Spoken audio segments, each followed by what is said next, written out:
Good afternoon and welcome to the live proceedings of the Senate.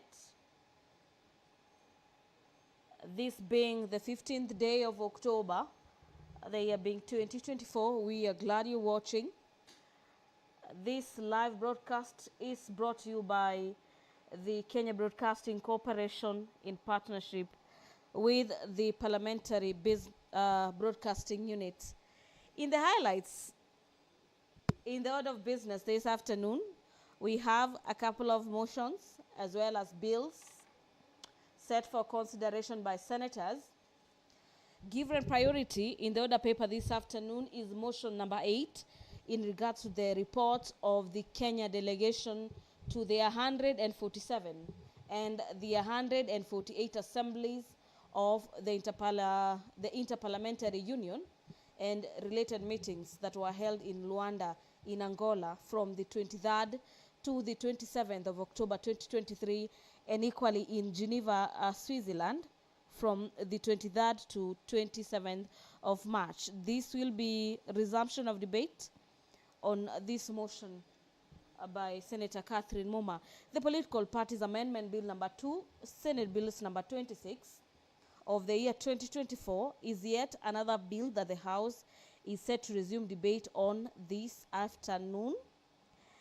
This is a bill currently at the second reading where members give their input in regards to the proposals and the amendments in the Political Parties Amendment Bill. And after the conclusion of the time allocated for debate, which is usually 3 hours, we will then be going to division where the House will be voting on the Political Parties Amendment Bill number 2, Senate Bills number 26 of the year 2024. The Election Offences Amendment Bill number 2, Senate Bills number 28 of the year 2024, a bill by the Senate Leader of the Majority Party as well as Senate Leader of the Minority Party, is set to be debated this afternoon. And again, upon the conclusion of the time allocated for debate, the House will be moving into division. The Elections Amendment Bill number 2, Senate Bills number 29 of the year 2024 is lined up for debate this afternoon. And so is the motion on the consideration of the National Assembly amendments to the county government's additional allocations. This is Senate Bills number 19 of the year 2024. This motion by the Chairperson, Standing Committee on Matters Finance and Budget, is seeking to have that the National Assembly amendments to the county government's additional allocations bill be considered. After that, the House will yet again be considering a number of motions this afternoon. Among them is the report of the Select Committee on County Public Investment and Special Funds on its consideration of the audit reports of the water service providers for the year ending 30th of June 2019, 30th of June 2020, and 30th of June 2021. These special reports being audit reports of various water services providers across 6 counties in regards to the audit report of Wajir Water and Sewerage Company for the year ended 30th of June 2021 in regards to how various county water supplying agencies utilized the monies allocated to them in each and every financial year, that the House will be considering the audit report. The audit reports range from 2019 all the way to 2021. Remember, you can follow up on this live broadcast courtesy of our YouTube channels, that is courtesy of KBC Channel 1 on YouTube, the Senate of Kenya on YouTube, and equally we are live on Signet courtesy of Senate TV. The business of the Senate is just about to commence this afternoon. The Speaker of the Senate, Honorable Amason Kingi, has just stepped into the chamber this afternoon. Allow me to hand you over for this live broadcast My name is Gladys Mungai. Have yourself a great afternoon.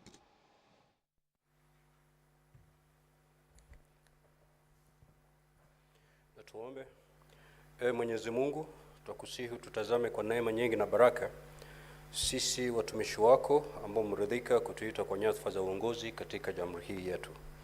Twakuomba tuwajalie tuyatende na kufikia mambo yote atakayofikishwa mbele yetu kwa njia ya haki na uaminifu, ili kustawisha amani, ufanisi na heri ya nchi yetu na wale ambao haja zao umezikabidhi mikononi mwetu.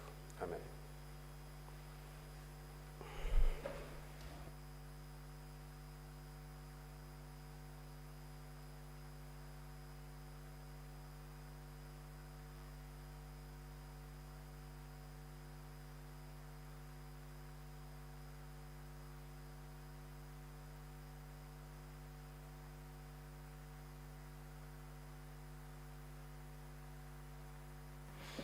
Clerk, do you have quorum? Sergeant at Arms, kindly ring the quorum bell for 10 minutes. Thank you.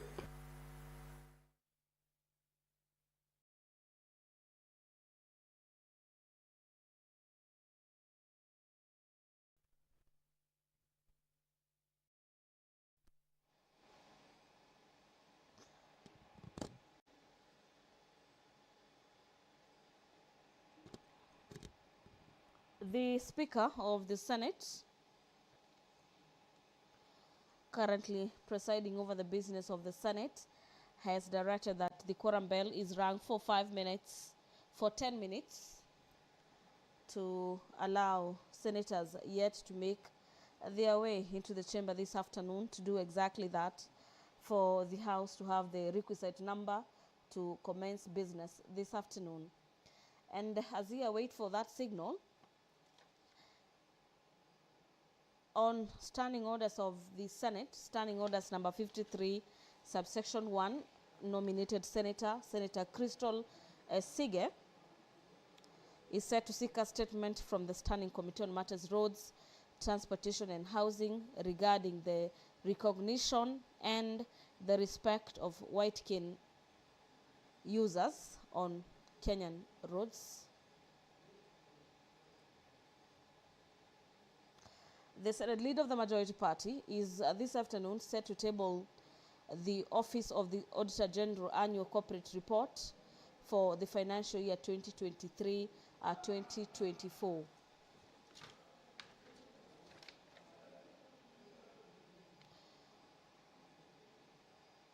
Well, that notwithstanding, the Senate Business Committee has approved the tentative business for Wednesday morning, being the reading of the charges on the proposed removal from office by impeachment of His Excellency Gachagua'S, the Deputy President of the Republic of Kenya. The same matter has also been gazetted for hearing on Wednesday and Thursday this week. This has been published pursuant to Standing Orders number 43, subsection 1 of the Senate.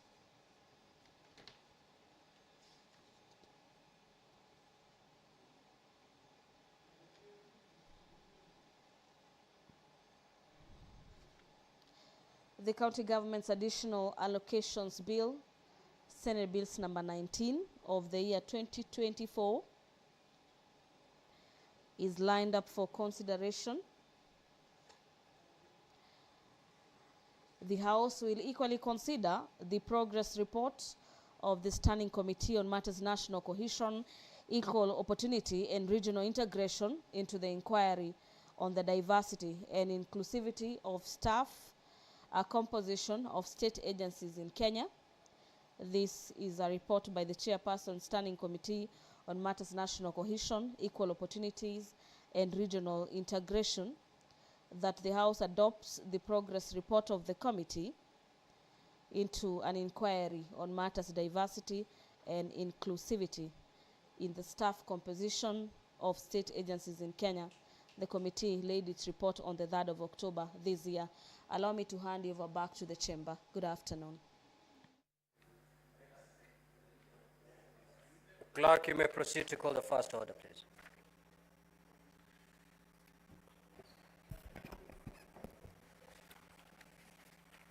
Order number 1, administration of oath. Order number 2, communication from the chair. Order number 3, messages. Just hold it, Clerk. I think there's one communication.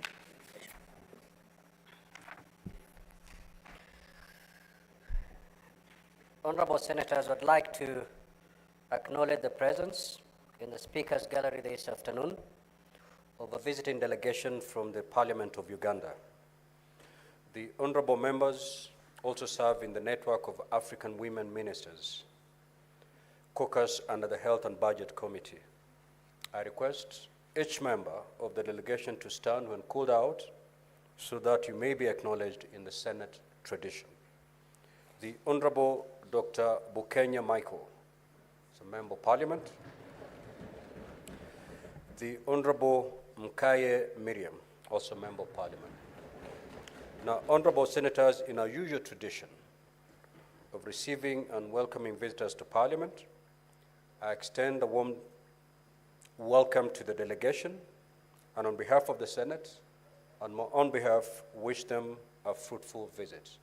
I will allow the Majority Leader to extend a word of welcome under 1 minute, and thereafter Senator Hamida also to extend a word of welcome under 1 minute, in that order.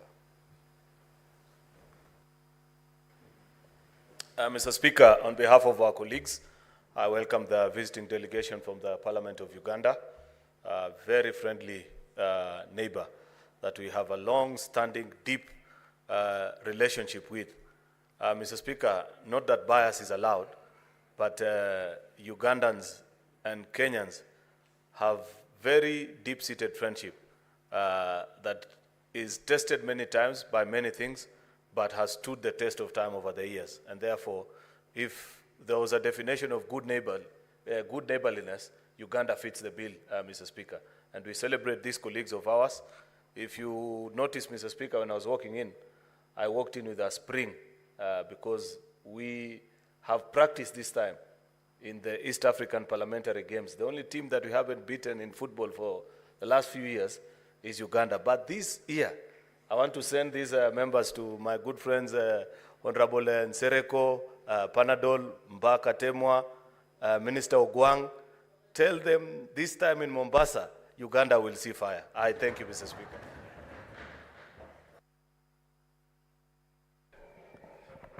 Thank you, Mr. Speaker, for giving me this opportunity. Oliotia Kare, Oliotia Nyabo, Sebo, welcome to Kenya.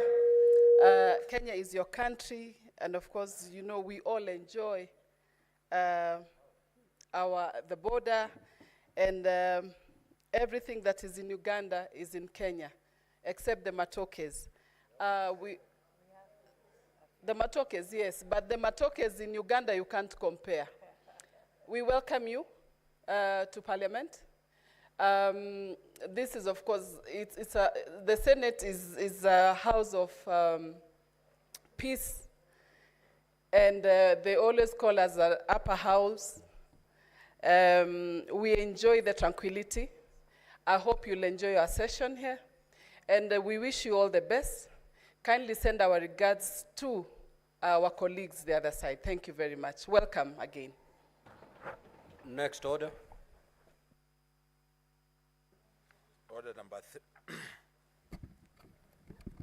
Order number 3, messages. Order number 4, petitions.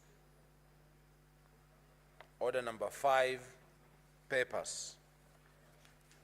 The Senate Majority Leader.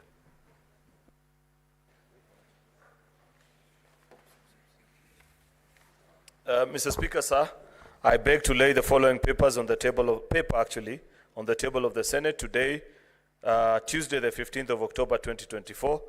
This is the Office of the Auditor General Annual Corporate Report for the financial year 2023-2024. Mr. Speaker, I beg to lay. Next order. Order number 6, notices of motion. Order number 7, questions and statements. Statement pursuant to Standing Order 53-1, the Honorable Senator Crystal Asig.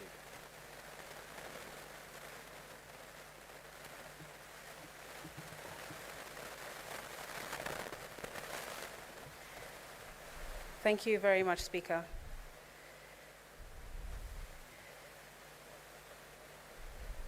First of all, Speaker, I would like to wish yourself, colleagues, senators, and as well the blind and visually impaired community listening in Kenya a happy International White Cane Safety Day, which is commemorated today.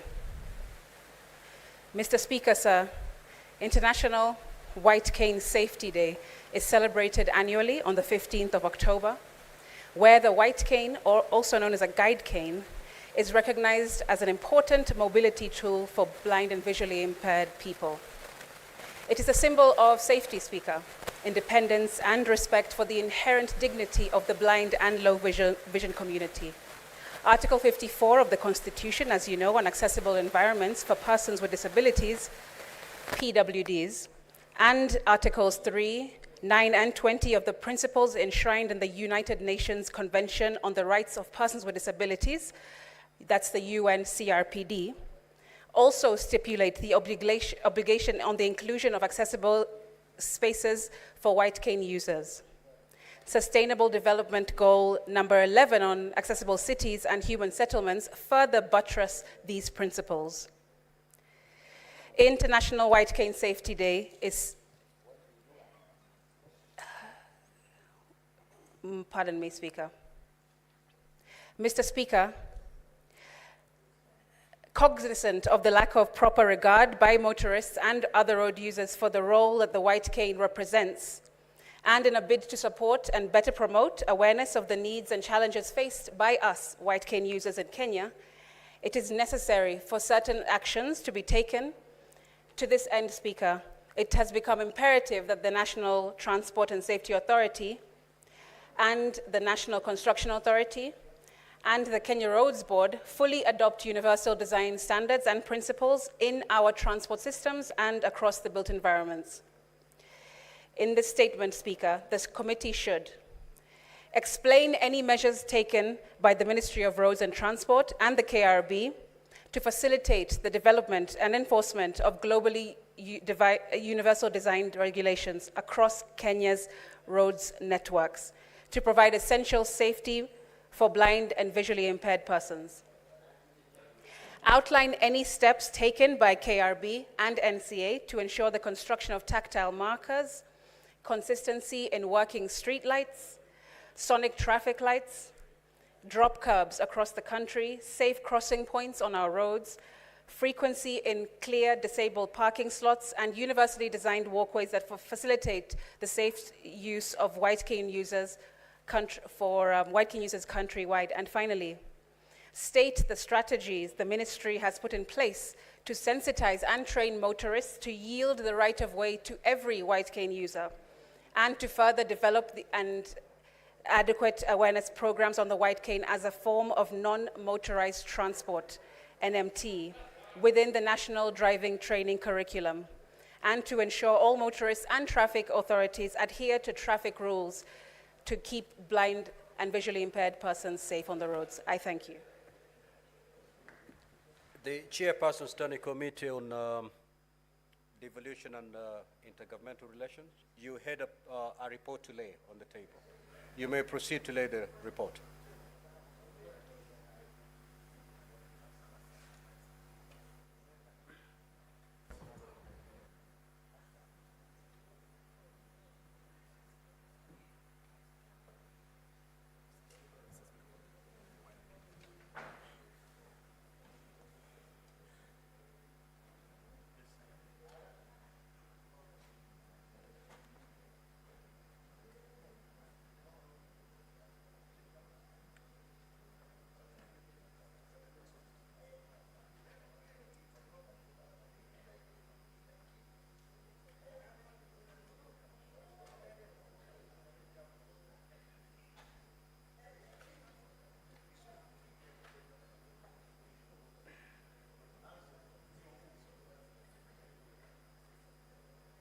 Senator Bass, are you ready to lay the paper? All right, proceed.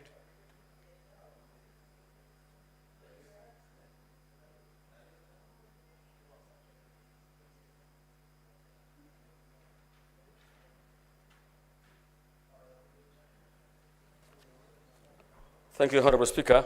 Honorable Speaker, I beg to lay the following paper, report of the Committee on Devolution and Intergovernmental Relations, Amendment Bill number 12 of 2024. Thank you, Honorable Speaker. Next order, clerk.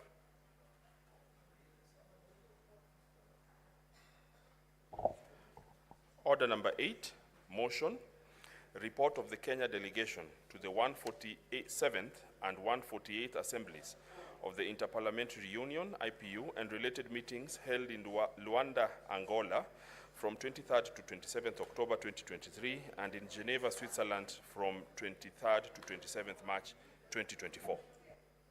Order, honorable senators. For those of you who are standing, please take your seat.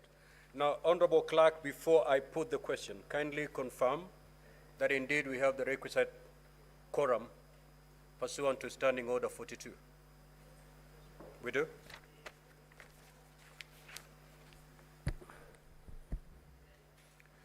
Now, honorable senators, I'll proceed to put the question that the Senate notes the report of the Kenya delegation to the 147th and 148th assemblies of the Interparliamentary Union, IPU, and related meetings held in Luanda, Angola, from the 23rd to 27th of October 2023, and laid on the table of the Senate on Thursday, the 29th of February 2024, and 2, Geneva, Switzerland, from the 23rd to the 27th of March 2024, and laid on the table of the Senate on Thursday, the 30th May of 2024. Will as many as of that opinion say aye? Aye. Will as many as of the contrary opinion say nay? The ayes have it. Senator Fernandez, you cannot vote both ways. Next order.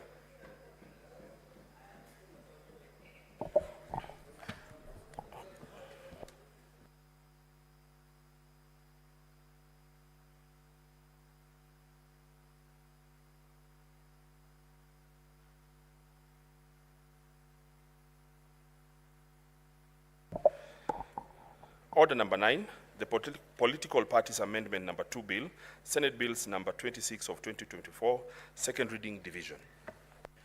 That order is deferred. Next order.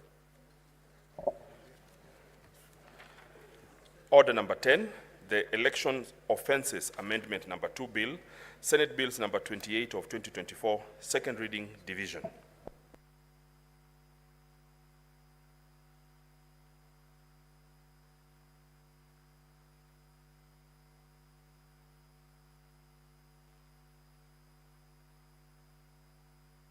The Majority Leader, kindly approach the chair. Thank you.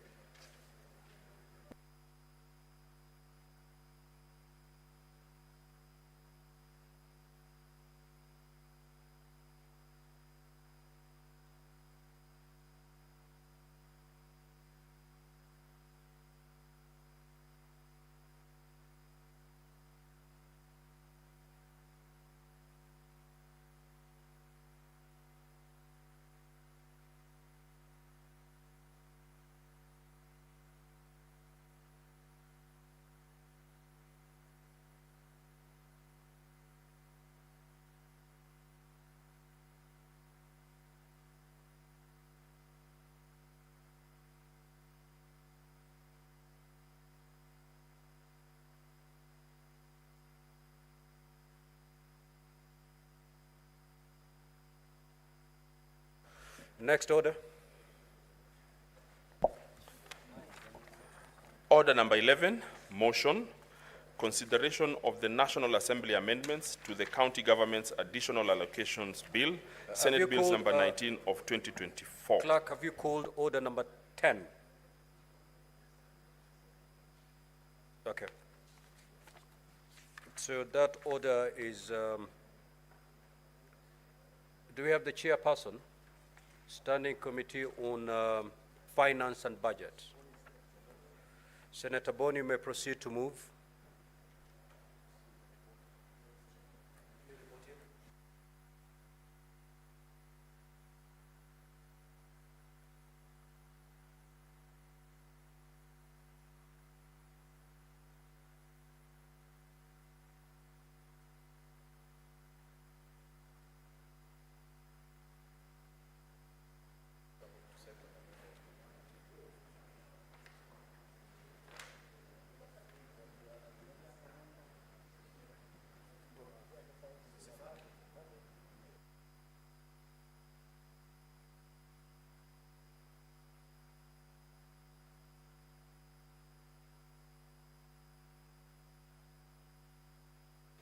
Senator Boni, proceed to move the motion, please.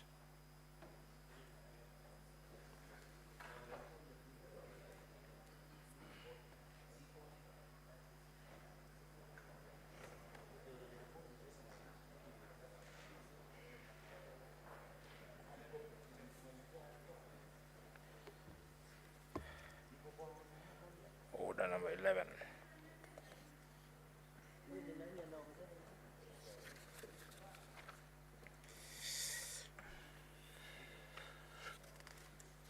Give me the wrong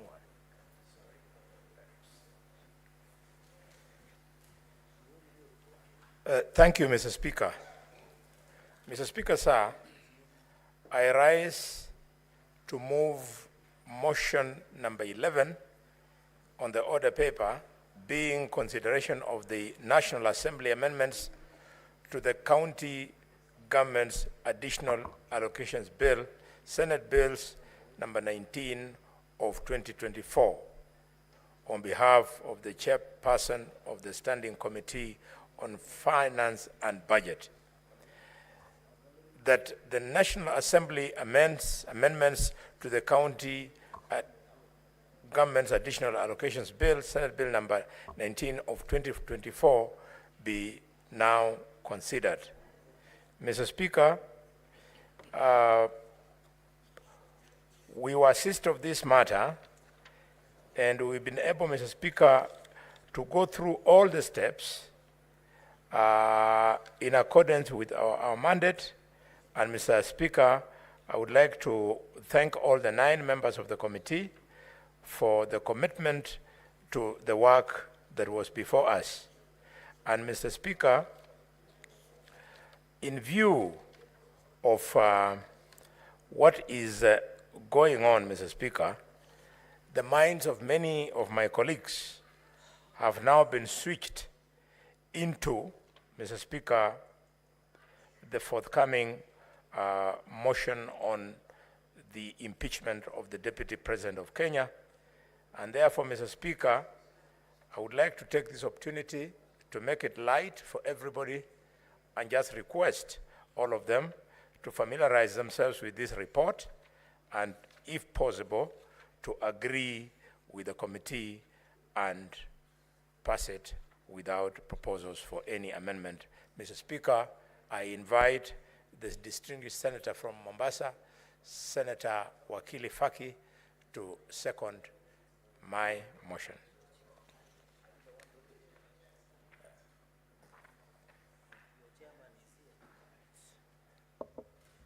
Mheshimiwa Spika, asante Mheshimiwa Spika kwa kunipa fursa hii kuunga mkono ripoti ya kamati ya fedha na bajeti ya bunge hili kuhusiana na sheria ya additional allocations, county additional allocations bill. Mheshimiwa Spika, kamati iliangalia marekebisho ambayo yalikuwa yamependekezwa na bunge la kitaifa kuhusiana na mswada huu wa sheria, na tukaona kwamba bunge la kitaifa lilifanya makosa kuhusiana na masuala hayo.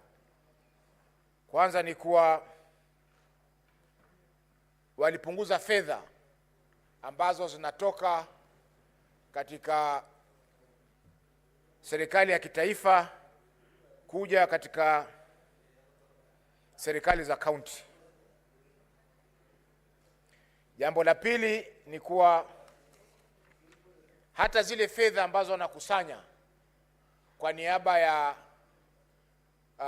kaunti zetu, kwa mfano faini ambazo zinalipwa kwa makosa yanayohusiana na sheria za kaunti ambazo inakusanywa na mahakama, zile pia wamezipunguza. Mheshimiwa Spika, fedha hizi ni fedha ambazo zinastahili kwenda katika mfuko wa serikali zetu za kaunti, kwa zile serikali ambazo zina mahakama. Kwa mfano, kaunti ya Mombasa kuna mahakama, hapa Nairobi kuna mahakama ambayo inatekeleza ama simamia mashtaka yale ambayo yanafanyika kuhusiana na sheria za kaunti. Kwa mfano, mtu anajenga nyumba bila ya kuchukua kibali cha kaunti, ama makosa kama ya vile ya wafanyabiashara kuendeleza biashara bila ya leseni. Kwa Mheshimiwa Spika, pesa hizo zinatakana zije mikononi moja kwa moja kwa kaunti zetu, lakini fedha zile zimeweza kuzuiliwa na serikali za kaunti, na hivyo basi pesa hizo sasa haziwezi kuja katika kaunti zetu. Na Mheshimiwa Spika, kuna malumbukizi ya pesa hizi.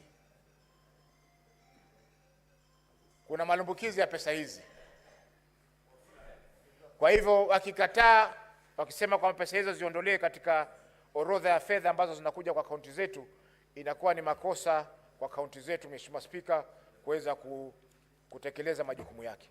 Mheshimiwa Spika,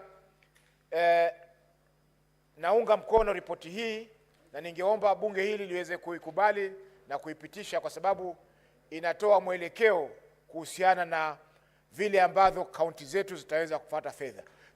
Kwa hususan Mheshimiwa Spika, tukiangalia kwa sasa kwa zaidi ya miezi minne sasa serikali zetu za kaunti haziweza kupata fedha kwa sababu msaada wa fedha wa mwaka 2024-2025 uliweza kufutiliwa mbali. Kwa hivyo Mheshimiwa Spika, hii sheria ambayo tulikuwa tumepitisha ingesaidia pakubwa kuweza kuhakikisha kwamba zile fedha ndogo ndogo ambazo zilikuwa zimepangwa kupelekwa zimeweza kupelekwa. Asante Mheshimiwa Spika kwa kunipa fursa hii.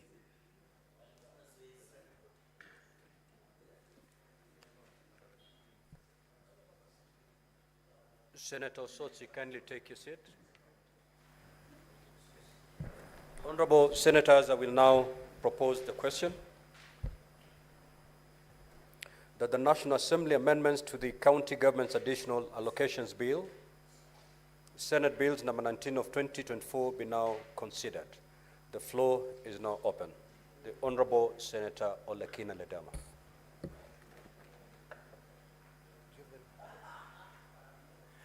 Thank you, Mr. Speaker. Mr. Speaker, let me begin by saying that this House shall fight for devolution. You know, it's a bit hypocritical that in this era, we are talking about devolution, devolving funds to our counties, talking about accountability. Senator Yet, Fernande, Mr. Speaker, may the Senator Fonaro be heard in silence. It seems as though the national government, perpetuated by the National Assembly, is eager to make sure that they deny county governments money. Mr. Speaker, the distinguished senator from Mandera and his committee have continuously reminded this House that when it comes to the issues of resources, all of us must stand firm and reject in totality the work which is done by the National Assembly. Mr. Speaker, our county governments have got roads, you know, feeder roads. We talk about a county like Narok, which is one of the counties that feeds this nation. Our feeder roads, we produce almost 80% of the wheat in this country. Our feeder roads are dilapidated. And now, Mr. Speaker, the National Assembly comes in and decides those additional grants, they are not worth it. Seriously, I think somebody has got to drill some sense into the minds of our colleagues in the National Assembly who are really negating on their role. It doesn't matter whether you represent citizens from the National Assembly or from the county. Ultimately, the county governments are the ones that will develop this nation. So, Mr. Speaker, I want to beseech all of us that the road maintenance levy fund is very, very important. This is a fund that has continued to help our communities. I can see, Anita, you okay? All right. So I think all of us sitting here, you need to remember Article 123. You vote by delegation. You need to remember that if you come here and not think about your county will continue suffering. As long as I'm here and God has given me air to breathe, I will always make sure that I fight for more monies to go to my counties. Because I want to see roads from Mount Narok being repaired. When you go there, you'll find that counties will tell you, we have no money to fix these roads because the National Assembly has removed these roads. So this is the time that we now redefine devolution. What is devolution? Every time we sit here and we lament, and then when a motion comes from the National Assembly, we are quick to pass it. This is an opportunity for us to be able to put our foot down, even for those who will go into mediation, because I want to persuade all of us here that we reject those amendments in totality. When you go into mediation, you put your foot down, because if we cannot fix our county government's roads, then what else are we doing? Mr. Speaker, there are counties that are still struggling to be able to build their county headquarters. There are grants there to support these counties to be able to complete these county headquarters. There are counties also that, I remember Senator Faki came here, we moved a motion, we agreed to allocate Mombasa a few more resources for them to be able to build their sports complex there. I think we need to ask ourselves whether everything should be concentrated in the national government and what impact that will have in the communities. We talk about all funds, come into the issue of revenue share. They want to reduce that. Division of revenue, I've never seen anywhere where we are talking about amendments when there is a law which is in existence. Now, our counties are crying. They have no money for anything. Sometimes you find that even doctors are going on strike, and then when you follow the governors will tell you, we have no money to pay them. So if we are not diligent and very careful in our work, we will be sitting here and warming our chairs here. So from today, I want to beseech all of you that any time when you see a bill coming from the National Assembly that has got to do with resources, think of it as a problem and you have a hammer, and think of it as a nail, just hammer it down, poop, so that we can move forward, knowing that these distinguished men and women will fight for their counties. If we do not fight for our counties, even the future generations will laugh at us. What were all those old men doing there?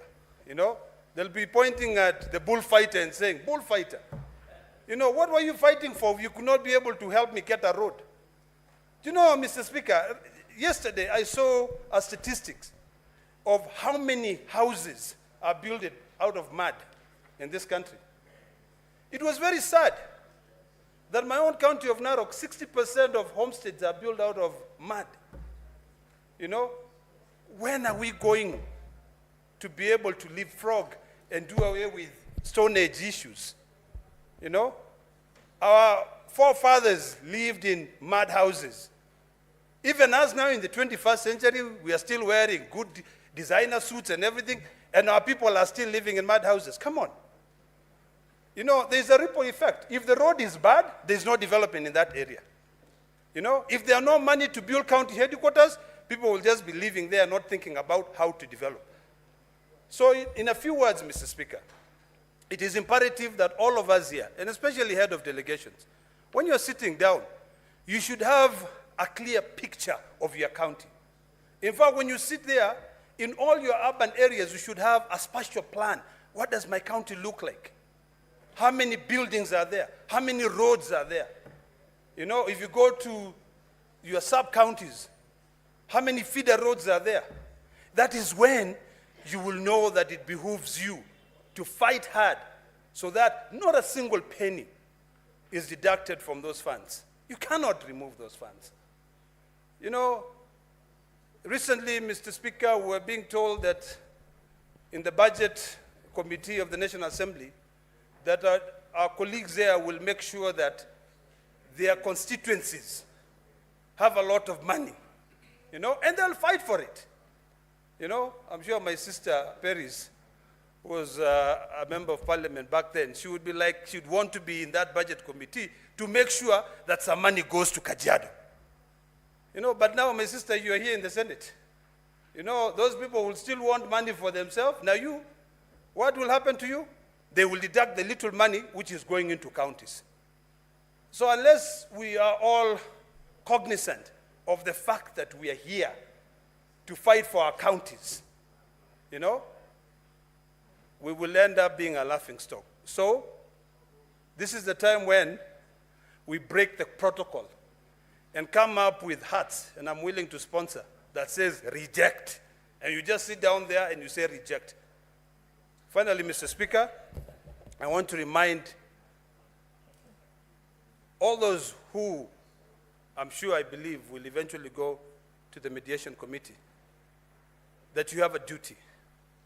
When you go back home and you drive your car, you're lucky, you can drive an SUV. There are those people who are stuck in a pro box or in a boda in a dilapidated road. Your SUV will be able to go through, but think of yourself as that person who has been bundled up in a pro box, or there are like 3 or 4 people in a motorbike who are going through bumps and bumps and bumps. Think about their generations, whether there'll be any. Thank you, Mr. Speaker. I reject. Senator Ali Roba.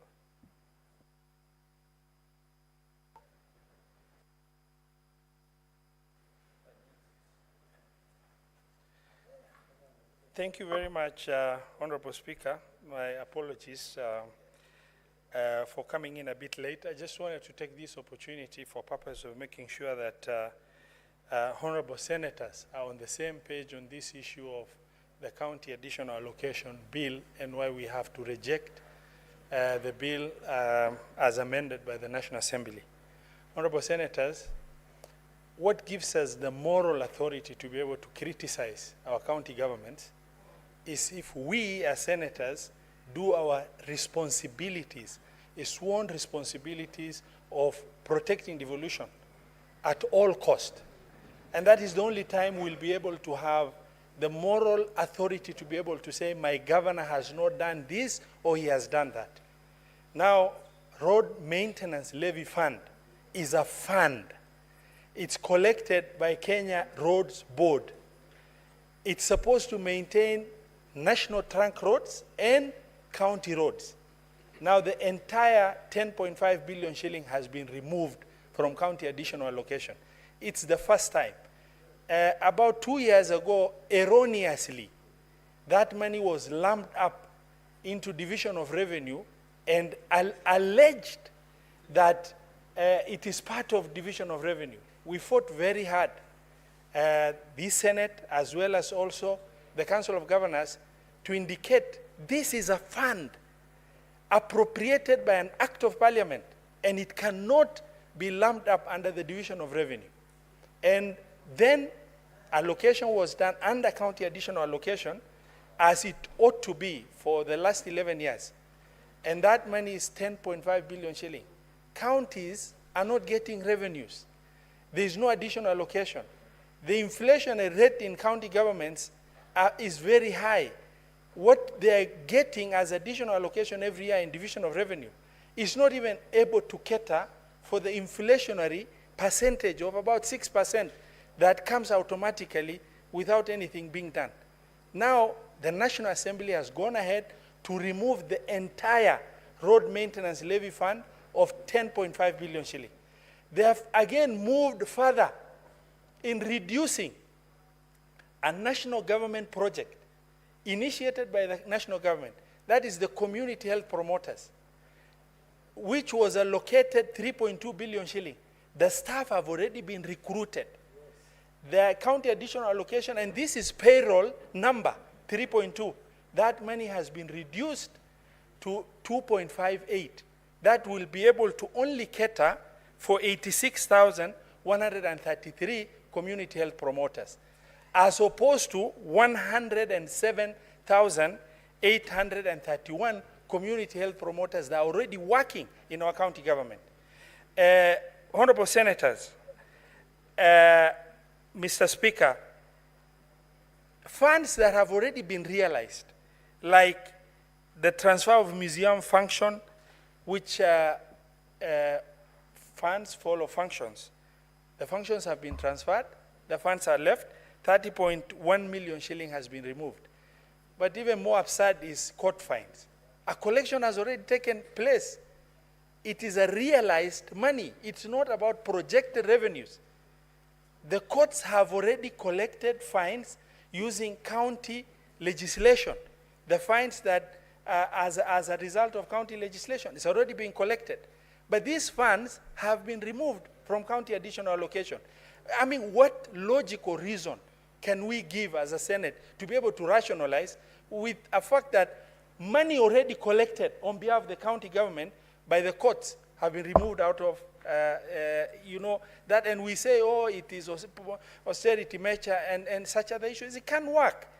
Issues to do with mineral royalty, realized funds collected already on behalf of county government, amounting to 1.1 billion shilling. That money has also been removed. It's collected. It's not about, and it's supposed to be just appropriated in percentages in line with the law. It has been removed. Honorable Senators, this Senate, over the last 1 year, worked extremely hard in consultation with every critical stakeholder on the issue of supplement for county, headquarters for 5 counties. And eventually, in consultation with the CS National Treasury, and through the Senate, we were able to really arbitrate a situation where these 5 counties that were promised by the national government to be financed to construct their county headquarters. This project has stalled for over 8 years. Eventually, the 5 governors wrote to the Senate. They requested if the funds, the little allocation from the national government can be transferred to them, and they can top up and finish their county headquarters. That process took us 8 months. Eventually, the National Treasury, Intergovernmental Technical Committee, Public Works, the governors themselves, and the Senate agreed, and the transfer was done so that these 5 counties are able to complete their county headquarters. 528 million shilling that was in the previous county additional allocation, and this county additional allocation, that the governors have already signed and accepted they will top up whatever that is missing for them to finish their county headquarters, now has been insensitively removed. And so that project remains stalled for additional years without any consideration. And those are the critical issues, Honorable Senators and Mr. Speaker, sir, that I felt this Honorable Senate needs to know in terms of why we should reject, and this bill heads to mediation. And that is what we are presenting to you. Thank you very much. I submit. Senator for Nairobi City County, Senator Sifuna. Honorable Speaker, I increasingly grow proud of our Committee on Finance and Budget because the members need to keep calm, because I don't think they will be very happy with what is about to come next. Honorable Speaker, I was a bit worried at the beginning of the term of this Parliament that we had departed from our constitutional duty to be the protectors of counties and their governments as stipulated under the Constitution. I think it is Article 96. Honorable Speaker, let me borrow the words of the minority whip, that in fact this Senate must at every single opportunity stand up to protect devolution and devolved units, and that every step that has been made in advancing the cause of devolution must be protected, and that no single step back must be allowed. Honorable Speaker, I stand to support the report that has come from the committee that is ably chaired by Senator Roba, because, Honorable Chair, what the National Assembly has tried to do in the amendments to this particular bill is to reduce a total of 45 billion shillings from the additional allocation to county governments. Honorable senators who have spoken before me have spoken about the reduction in RMLF of 10.5 billion shillings. But, Honorable Speaker, if you look at the totality of the reductions, there are some things that I am sure even members of the National Assembly themselves will not be able to justify. For instance, Honorable Speaker, they have cut 7.4, is it million or billion? Million from court fines. Honorable Speaker, you know some of our county governments actually run city courts to enforce local authority laws. This money is collected from the residents of those areas. Like here in Nairobi, we have our own city court. And, Honorable Speaker, there can be no justification for why that money should be retained at the national level. Honorable Speaker, the second one that has caught my eye is a reduction of 1.1 billion Kenya shillings on mineral royalties. I mean, this is something that is in the law that counties are entitled to a percentage, and it's a very small percentage of the mineral wealth that is exploited in the areas. And therefore, this is something that we cannot support as a House.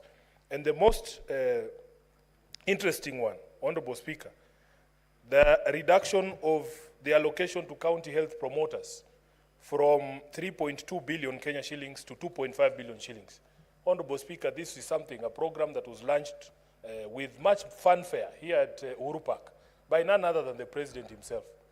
And how will he explain, Honorable Speaker? Because as the committee rightfully notes, this 4.5 billion shillings, no, the 3.2 billion shillings, or the reduced to 2.5 billion shillings, is only enough for 86,133 community health promoters, Honorable Speaker. And we have a total of 107,831 of these community health promoters. What that tells you is that 22,000 community health promoters would have no pay for the next financial year. And this is something that we cannot countenance, Honorable Speaker. This is a step that we had already taken. And there are very serious players in the attainment of universal health care. And, Honorable Speaker, this is something we cannot support. On behalf of the CHVs of Nairobi, I will vote to oppose any reduction in the monies that was allocated for CHVs. Honorable Speaker, the RMLF reduction of 10.5 billion Kenya shillings is, as the committee rightfully notes, a contravention of the Constitution. Because if under Schedule 4, a role is defined to be a county role, then it follows the constitutional principle requires that that role be financed. For you to remove the entire RMLF allocation for county roads under Schedule 4 is a contravention of the Constitution. Honorable Speaker, in the 2023-2024 financial year, the industrial parks, counties had been allocated 4.5 billion shillings for industrial parks. And of course, they were launched with much fanfare. I remember, Honorable Speaker, receiving a phone call from my mother in the village there, that right across from her house, the President was there launching an industrial park, and that she was going to have, in her own words, a place to sell her milk and a place to sell her chicken. Honorable Speaker, for all the counties that were supposed to benefit from these industrial parks, they only received a total of 1.12 billion Kenya shillings, even despite the allocation of 4.5 billion. So counties that were expecting 250 million for industrial parks only received 62 million Kenya shillings. And, Honorable Speaker, if you had allowed me, I have a photo on my phone that my mother sent me this afternoon of that site where the President launched with much fanfare across from her house. And, Honorable Speaker, everything has stalled, and there is no hope for her ever getting a market for her chicken or even the milk. Honorable Speaker, protect me from a majority leader.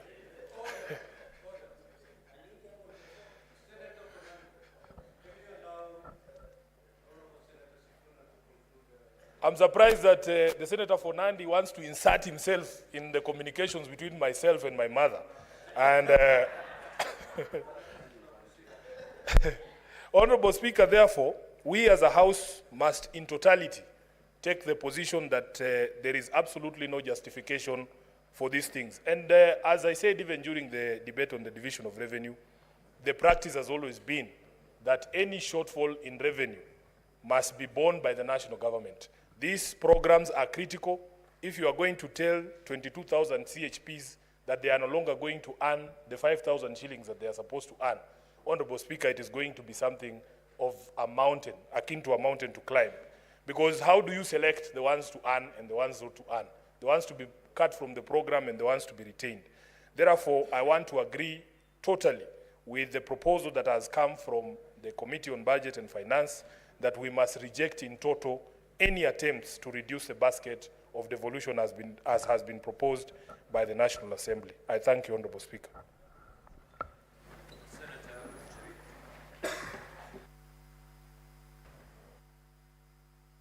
Thank you, Mr. Speaker. I want to join my colleagues in appreciating the very diligent work of our Budget and Finance Committee. I have not hidden from this House my admiration of the work done by this committee that I served in my formative years as a legislator, and I continue to appreciate the diligence with which they execute the very critical responsibility bestowed upon them by the Constitution and our standing orders, Mr. Speaker. This committee, Mr. Speaker, has proven over the last few sessions of this Senate, Mr. Speaker, that when called upon to stand up for devolution, they do so with much zest, Mr. Speaker. And I want to appreciate the members of this committee, all those that make the committee sittings, while Senator Sifuna was a bit more generous with his platitudes, celebrating the committee. I have curiously noted, actually, that if you look through the Budget and Finance Committee, as Majority Leader always, Mr. Speaker, I'm keen to see who are the members that sign on to the report.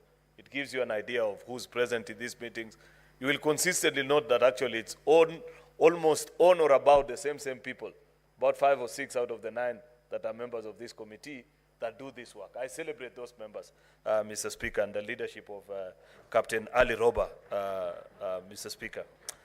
This proposal, I'll go straight to the recommendations, Mr. Speaker, because I don't need to repeat many of the brilliant things that have been said by colleagues who have spoken ahead of me,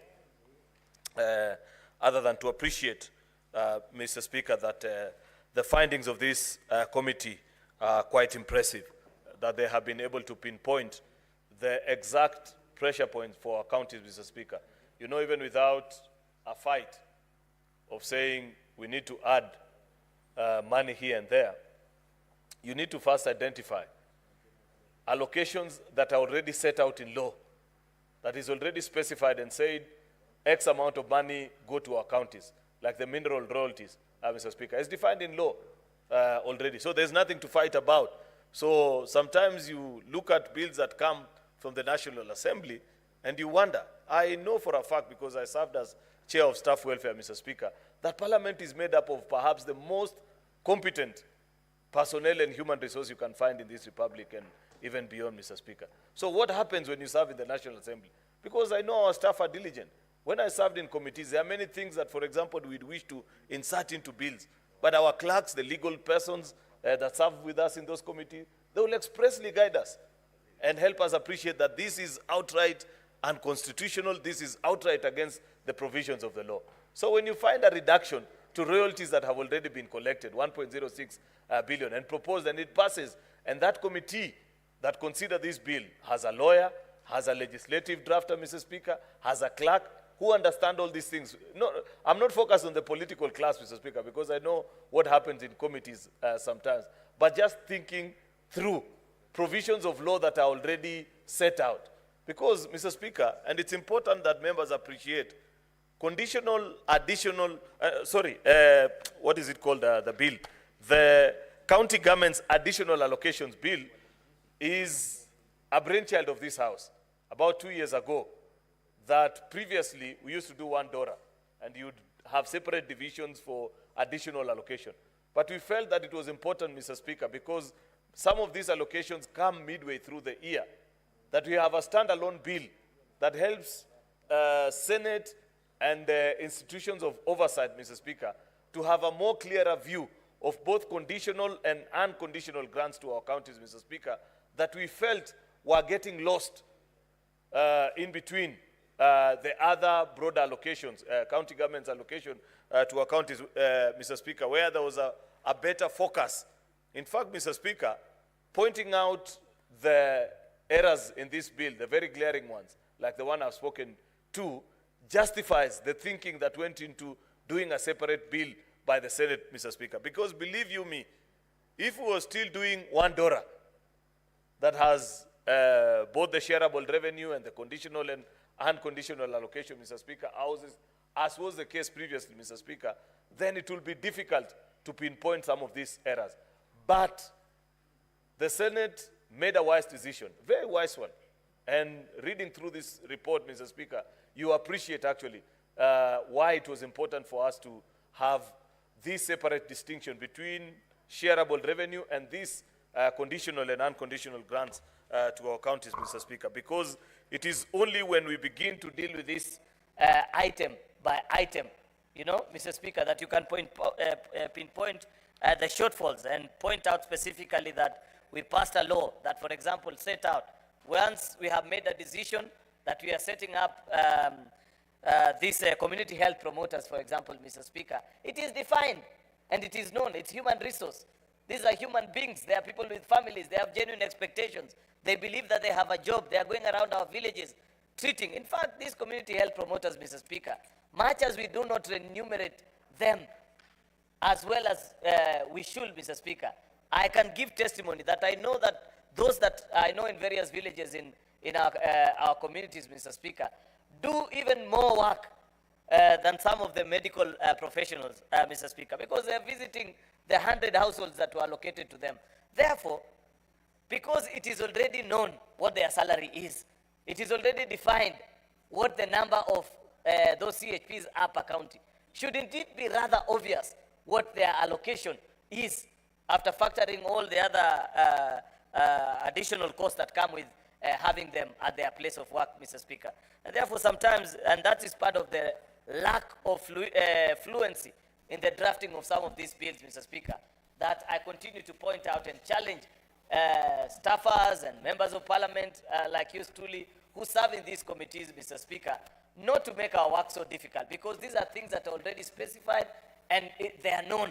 Therefore, they shouldn't even form a basis for argument, because we know what the exact number of these people are, and we should be able to conclude on them. I like, for example, Mr. Speaker, that it has taken this committee, Mr. Speaker, just to point out and remind the whole country that when we made the decision in 2015 to build county headquarters for those 5 counties, I think Isiolo, Lamu, Nyandarua, and I don't know which 2 others, Mr. Speaker, we were very clear about how much we were going to give them, Mr. Speaker, and it was expected because at that particular time, there was a genuine understanding, a general understanding amongst all of us that served in Budget and Finance Committee at that time, Mr. Speaker, that because these counties did not have provincial or divisional or district headquarters at that particular time, we were going to give them a boost, but we were not going to turn the whole country to be sponsors for them, as such that if you are unable to conclude on building this project, like I've seen the case, I don't want to mention the specific county, Mr. Speaker, because as majority leader, people may interpret that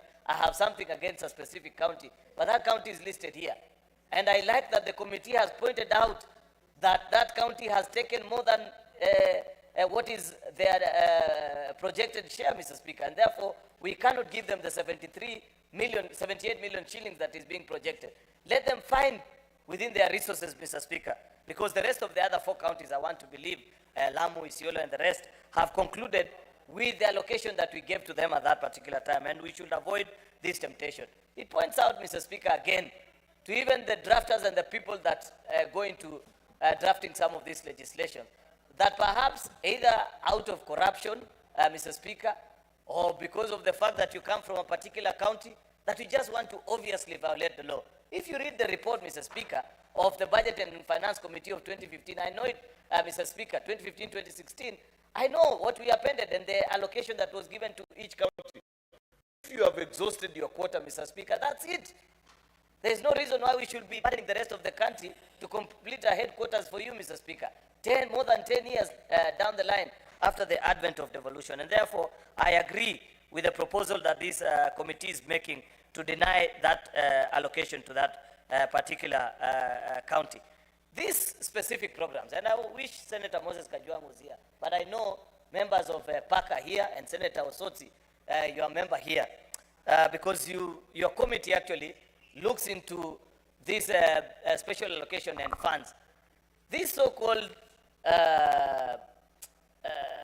loan allocated project fund, donor-funded projects, Mr. Speaker, in our counties.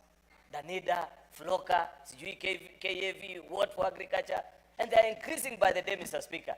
If there is an avenue where public finances are being lost, Mr. Speaker, in our counties, it is these particular projects.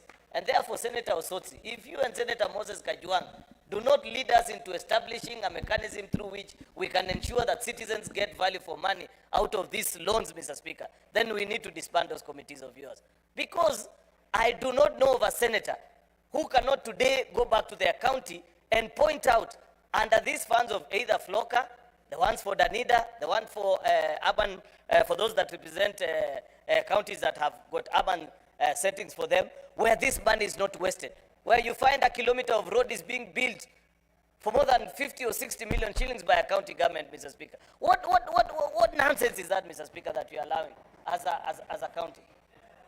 Mr. Speaker, I really hope that by the time we get to the next session of the Senate, Senator Osotsi, Senator Moses Kajwang, your committees will actually lead us into ensuring that we have specific ways through which we ensure that these donor-funded projects in our county, citizens get value for money. Senators, Senator Professor General, may the majority leader be heard in silence, please.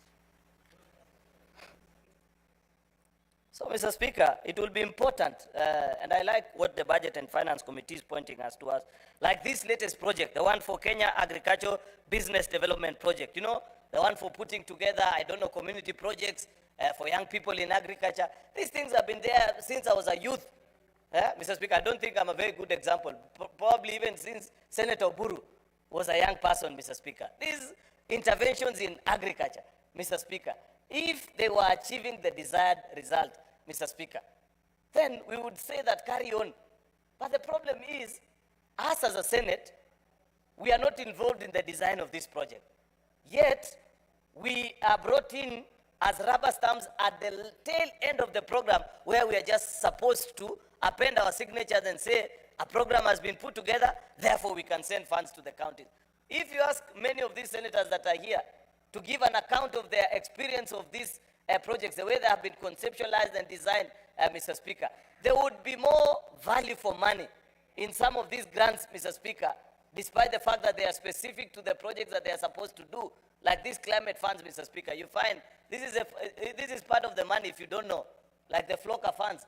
It's part of the money that many of our governors continue to run projects similar to what used to be known in the national government as Kazi kwa Vijana, where they get their supporters and bloggers, you know, these people that they used to insult senators, so that they work with a slasher for 2-3 days and they disappear with 5 or 10,000 shillings per day, Mr. Speaker. Open, blatant corruption. Yet we account for these funds, colleague senators. It is time that we become also a bit more cautious in these so-called donor-funded projects. And you know, Mr. Speaker, they are very intelligent in how these projects. You know, those guys, the so-called treasury mandarins, are very intelligent. They know when they splash the catchphrases, World Bank, IMF-funded project, because of, I don't know, it's neocolonialism, Mr. Speaker, or whatever the issue is, we get easily excited and say, oh, if it is World Bank, perhaps this project have been properly thought about, let us just approve the funds. I want to believe, Mr. Speaker, that it is possible for the Senate of the Republic of Kenya to first put a stop to these so-called conditional and unconditional grants, Mr. Speaker, until such a time that we first see the feasibility report of these projects across our counties, Mr. Speaker, because, you know, these are monies that we'll eventually pay for. It is not free lunch. It is billions of shillings, Mr. Speaker, that eventually accumulate and stockpile as part of our national debt, Mr. Speaker. Yet, if you compare how that money is being used, Mr. Speaker, you know for a fact that many of them are just wasted, Mr. Speaker. And therefore, as a House, I want to, while I agree with the proposal to top up the funds, Senator Roba, there must be better accountability mechanisms of this project, up to and including not just necessarily the amounts of money that are being dispersed, Senator Roba, but the conceptualization of the project itself. I know what is best for the people of Kericho. That's why they elected me to represent them here as a senator. And so on for all the rest of the senators that are here. I don't see how somebody can sit in Washington and design a project that we're just supposed to implement it as a turnkey project, Mr. Speaker, and expect that it will work miracles for my people. The Senate of the Republic of Kenya must have a better voice on these particular projects, Mr. Speaker, and including their conceptualization, what is the costing, Mr. Speaker, and how it gets. Lastly, Mr. Speaker, it's just a concern. Let me go to the specific clause. Part H, Mr. Speaker, of the report of their last recommendations, where the committee is proposing to us that we amend clause 5.6 to provide that all additional allocations to county governments under clause 5.1, 2, 3, and 4 shall be transferred to the respective CRF in accordance with the disbursement schedule approved pursuant to section 17 of the Public Finance Management Act, Cap 412A. What made me curious about this, Mr. Speaker, is the fact that I thought this is already provided for in law. But I have been in this house long enough, Mr. Speaker, to know that there is nothing that makes it sway into legislation out of idle venture.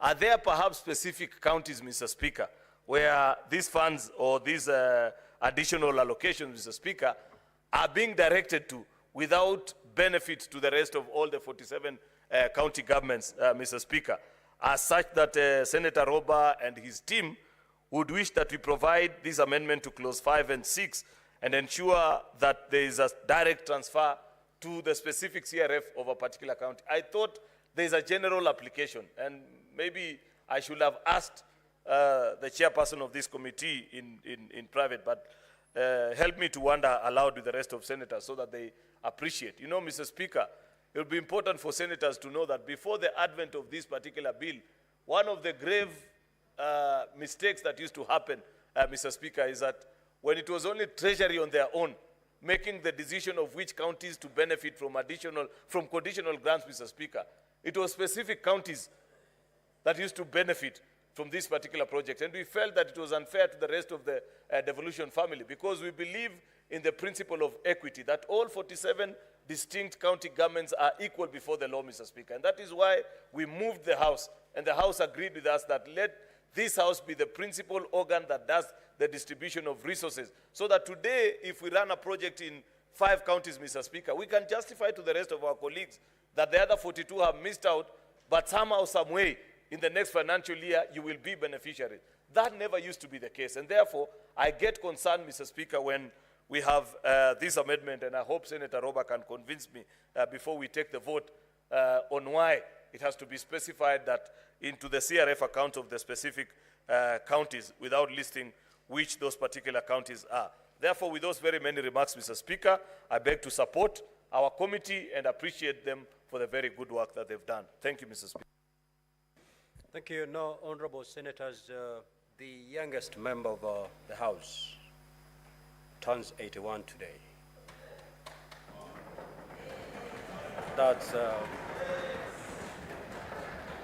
That's none other than the Senator for Siaya, the Honorable Oburu Oginga. Happy birthday, Senator Oburu. Order, honorable senators.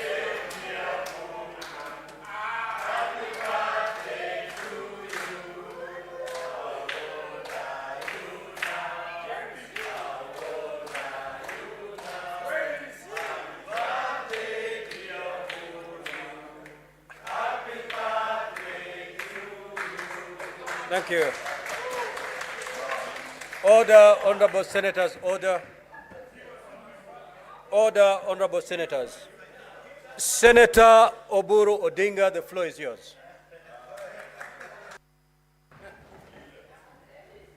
Thank you. First, Mr. Speaker, I thank you profusely for recognizing me as the youngest member of this House. Mr. Speaker, I have turned 81, and I still feel as if I'm 40, Mr. Speaker. And Mr. Speaker, sir, I also want to take this opportunity to contribute to the report of our committee of the budget, chaired by our very competent leader from Mandera, Senator Roba. Mr. Speaker, this is a very, very important bill. I think it is one of the cardinal functions of our Senate.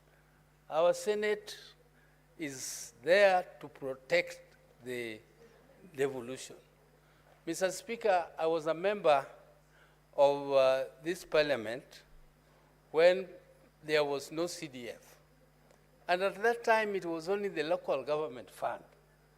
And then there was later on something called RDF, Rural Development Fund, which was a very small amount of money, Mr. Speaker, and mainly from donors. And we used to sit long hours as MPs in the DDCs trying to determine where that money would go. Mr. Speaker, when CDF came, we are the ones who brought CDF. Engineer Karwe brought the proposals, and we all supported, and we created CDF. Mr. Speaker, it appears to me that the creation of CDF has made the MPs, our members of the National Assembly, to think that devolution does not matter. Whatever goes to the devolved units does not matter as long as they are getting access to that money. Mr. Speaker, they are getting access to that money illegally. So the courts have determined that CDF is illegal several times, Mr. Speaker. But always there is arm twisting. There is a way that the members of the National Assembly always find their ways to bring it back. However, cunningly they try to bring it back. Still, when it goes to court, courts declare it illegal. Mr. Speaker, there is also another thing. This rural roads fund, which also somehow, I don't know how the members of the National Assembly managed to twist it so that it becomes, it is under them. It is somehow under them. They are the ones who control the, that fund. So, Mr. Speaker, that is why I think, that is in my own thinking, I think that is why they forget when it comes now to the allocation to the counties, they recklessly reduce it as if they don't live in the counties. There is none of the members of the National Assembly who does not dwell in a particular county. And they know what the counties are supposed to do. We do the oversight, apart from protection. But, Mr. Speaker, while we do the oversight, we cannot say, oversight what is not there. We can only oversight monies which are there. So the first thing to do is to allocate money. Mr. Speaker, you remember when the Revenue Allocation Commission recommended that the counties should get 412 billion, and we approved that. Then when it went to the National Assembly, they reduced it to 498. And they were saying they have increased it, Mr. Speaker.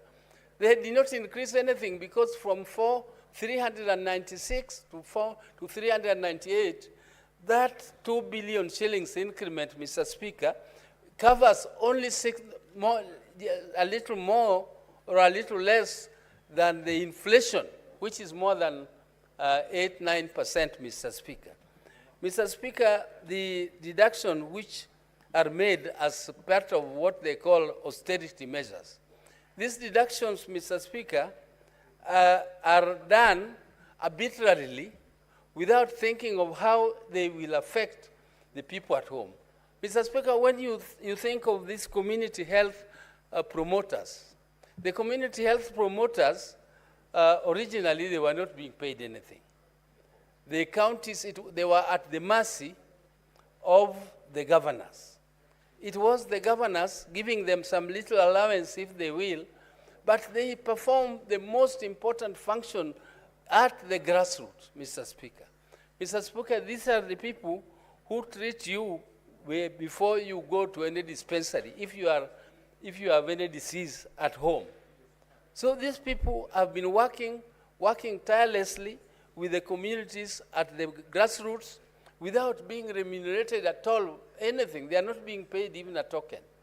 Mr. Speaker, this is God sent, and the MPs should appreciate the work these people do.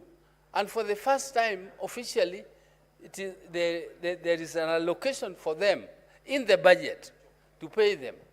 And the members of the National Assembly don't see such importance. When they want to reduce monies for austerity measures, they should know where to do it.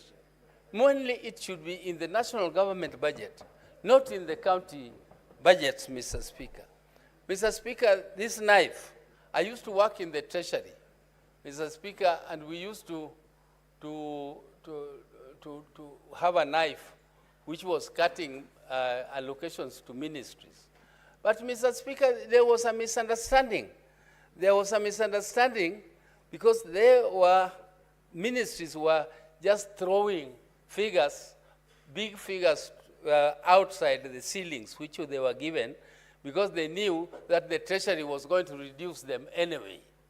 So they say, let us give a big figure so that they will, if they reduce it, it will come to what we want. But when it comes to us in Treasury, if you do work within your ceilings, we give you everything that you want because it is within your ceilings. But if you inflate it, we don't know where to cut. So we just cut maybe some of the most essential ones you need. This is what the members of the National Assembly are doing. They are cutting the most essential. They are attacking roads. They are attacking industrial parks. They are attacking health, the community health workers. Mr. Speaker, these are areas which should be no-go zone for the National Assembly when they come to reduction.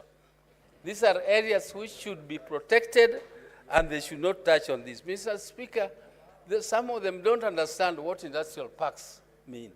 These industrial parks are going to create a revolution in terms of employment of the youth in the rural areas.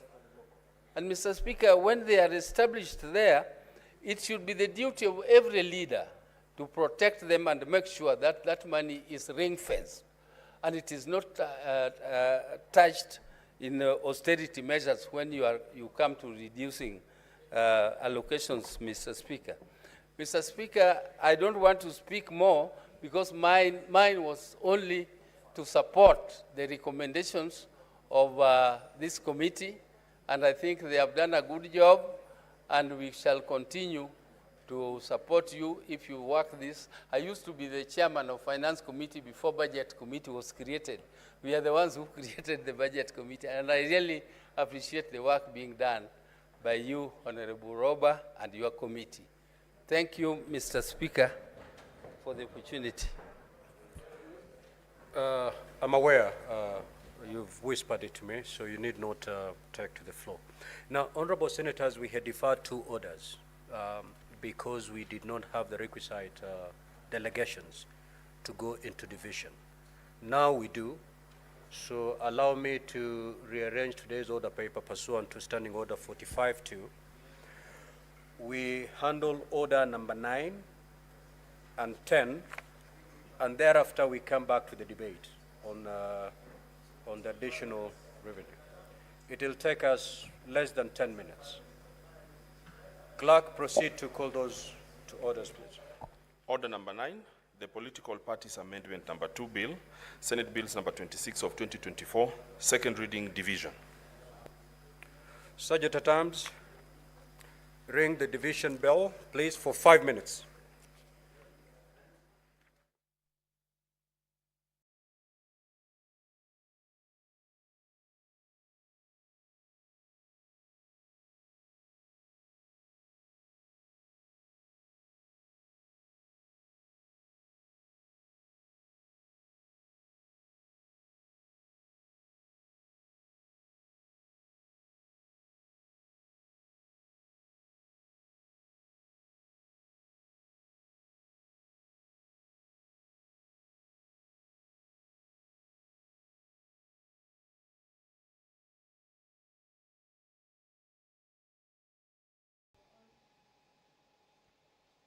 The quorum bell is currently on at the Senate this afternoon,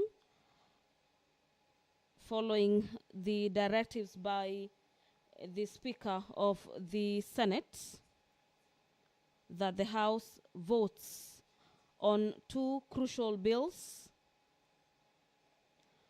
The bills are the Political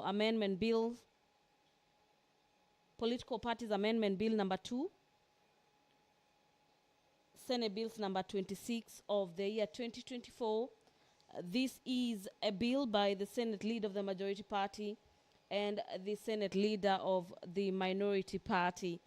The other bill that the House is yet to vote on, or is set to vote on this afternoon, is in regards to the Election Offences Amendment Bill number 2 of the year 2024. This is Bill number 28 at the Senate, and this is the Election Offences Amendment Bill number 2 that the House is set to vote on this afternoon.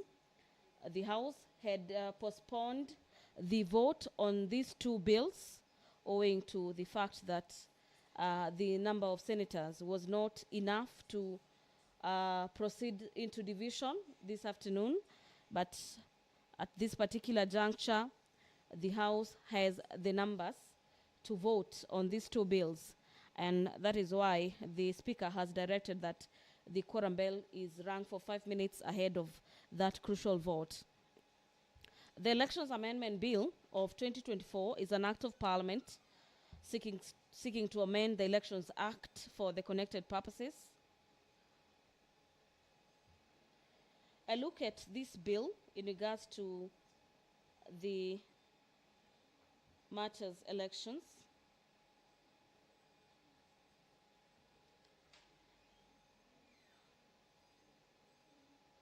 is that the bill seeks to empower the Electoral Commission, pursuant to the provisions of Article 88, subsection 4H, to carry out evaluation of the electoral process within 1 year after the general election.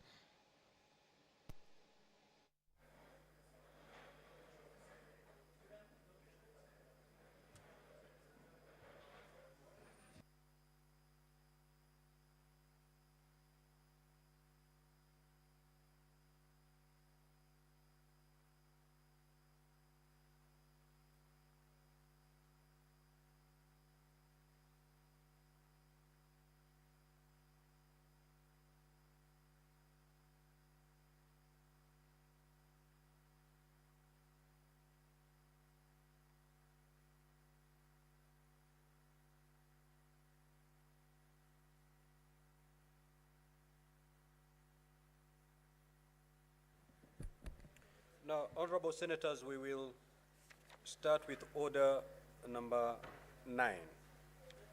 It has already been called out by the clerk, and therefore, order, honorable senators.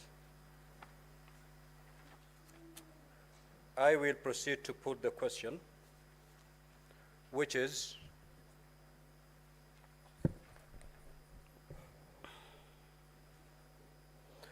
that the Political Parties Amendment Bill, number 2 Senate Bills, number 26 of 2024, be now read a second time. Now we are going to vote electronically. So honorable senators, at this juncture, I will ask you to pull your cards out of the delegate unit. And Sergeant at Arms, kindly collect the unattended cards to forestall ghost voting.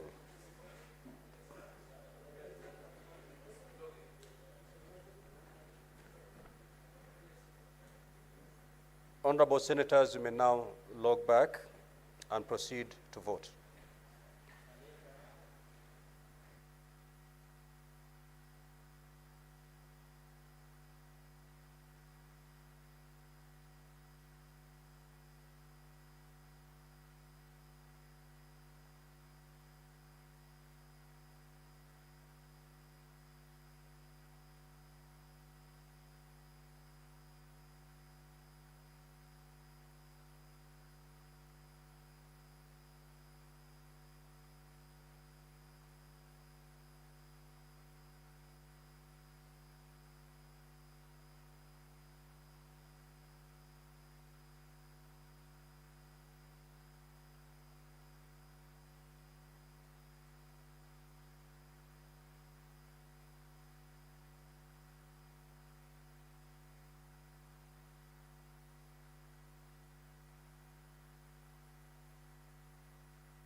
Honorable Kavindu, proceed to the dispatch and cast a vote.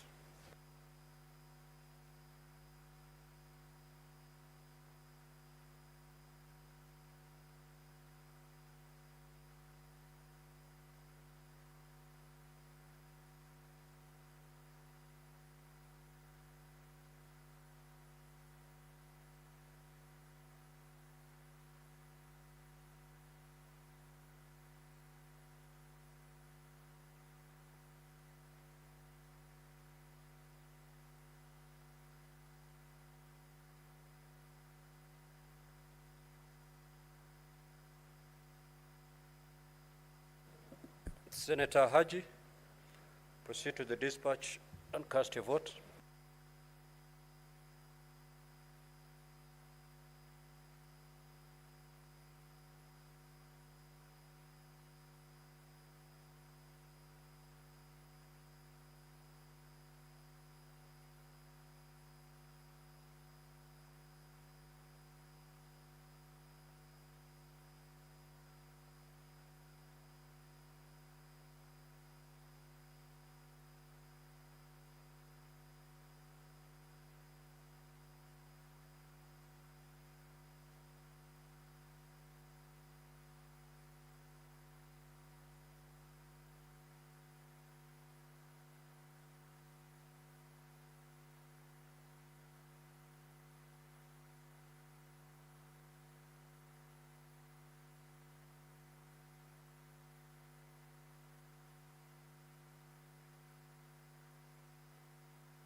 Senator Osotsi.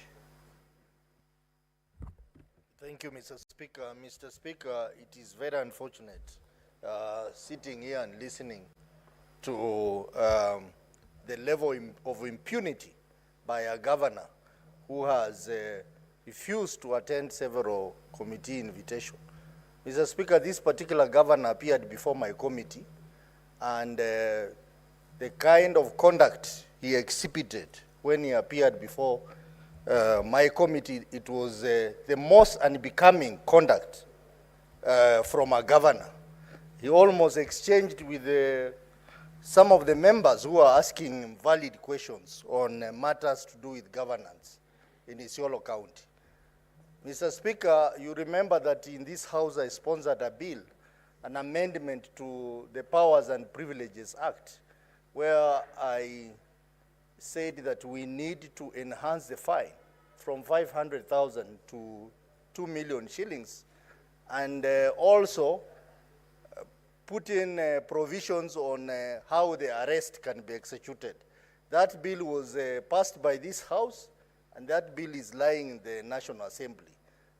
Maybe at this point we would wish the National Assembly to speed up the passage of that bill so that we can deal with matters like this of Isiolo. Mr. Speaker, I think some governors take it like a crime if we invite them to appear before Senate. They think that we are punishing them. Mr. Speaker, we are simply doing our oversight role as per Article 96 of the Constitution. So I want to thank those governors who have honored our invitation in our various committees and appeared and answered questions affecting their counties. But there are others who, when invited, Mr. Speaker, they try and use all manner of excuses not to appear. That is against devolution, which this House, under Article 96, exists to protect. I think, as Senator Ldama said, I think it's a high time we have a censure motion on some of these governors. It should go beyond your communication, Mr. Speaker, so that we have a censure motion to discuss the conduct of these governors and any other governor who will run away from a summon. Mr. Speaker, 2 weeks ago, we summoned the former governor of Kitui, Honorable Charity Ngilu, over the matter of Kikotek, where millions of money was embezzled, Mr. Speaker. And the governor did not even respond to our request.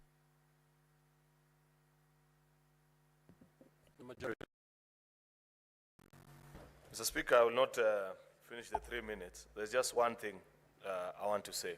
Your communication is very well reasoned.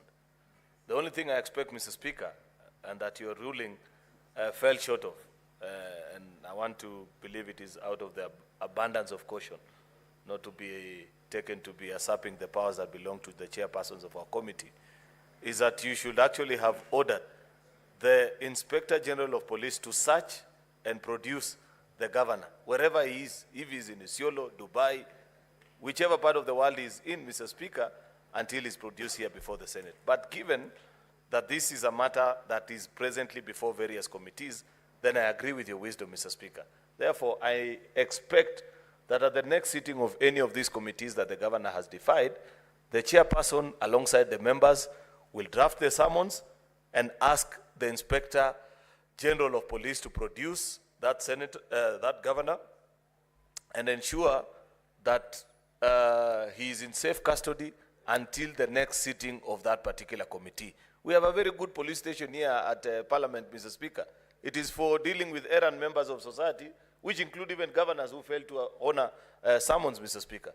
Therefore, I want to see a 4-1, Mr. Speaker, that Senate Committee of XYZ orders the Inspector General of Police to arrest, detain, and produce before the next sitting of the Committee of XYZ Governor Guyo for failure to honor summons before, until he learns to respect Parliament. I thank you, Mr. Speaker. Senator Wambua. Thank you, Mr. Speaker. Mr. Speaker, I want to associate myself with the comments by the majority leader, but with some amendment. The Speaker, a lot will be said by senators here. But you see, Mr. Speaker, what this governor has done is that he has disobeyed invitations and summons by various committees, requiring that each committee then contacts the Inspector General of Police to produce the governor before them. The Speaker, that may be a bit of a tall order. My thing is, the Speaker, would be, if it were possible, there are two options. One, either a motion is brought before this House, so the House passes a resolution requiring the Inspector General of Police to arrest and produce the governor, or alternatively, Mr. Speaker, the chairman of the liaison committee, where all the chairmen of committees sit, takes up the matter with the Inspector General of Police to require on behalf of the Senate, Mr. Speaker. Because what is happening, Mr. Speaker? What is happening is that the governor of Isiolo has shown contempt of the first degree, not against the committees, but against the Senate of the Republic of Kenya. Secondly, as you have heard from Senator Otsosi, you know, once that example is set, then it becomes very popular with other governors. And at the end of the day, what will happen is that then governors will be asked to appear before Senate. They will decide whether to come or not to come. Mr. Speaker, let this Senate, in this case, ensure that the governor of Isiolo is physically arrested and locked up in the cells in the Senate police station and produced before a plenary sitting of the Senate, the Speaker, so that he may serve as an example to other governors who are also wayward, who have no respect, who don't honor summons and invitations by committees of the Senate. Mr. Speaker, Article 125 of the Constitution is very clear, 125 2A, that a House of Parliament or any of its committees can enforce the... Senator Mgatana.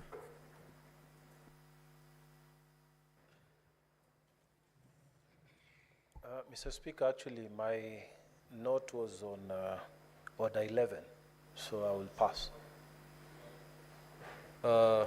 Senator Boni.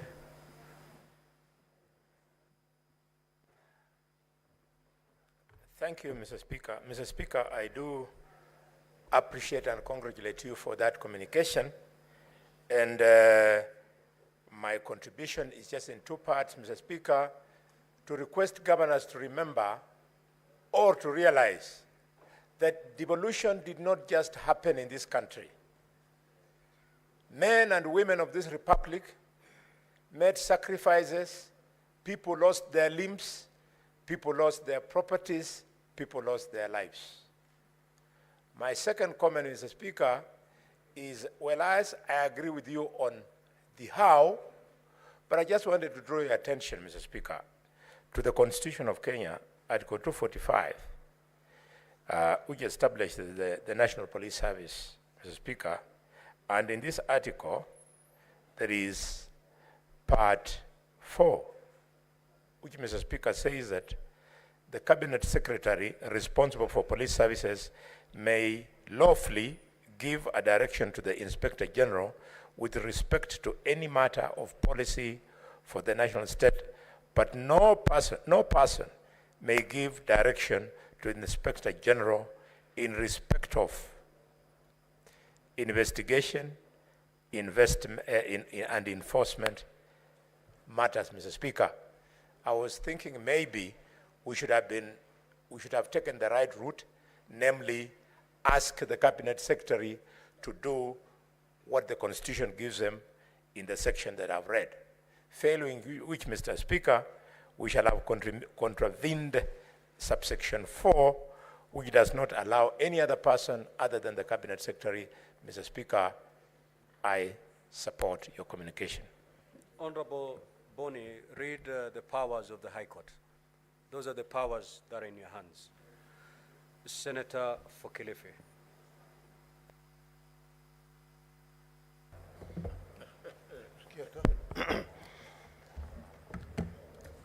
Asante mstahiki Spika.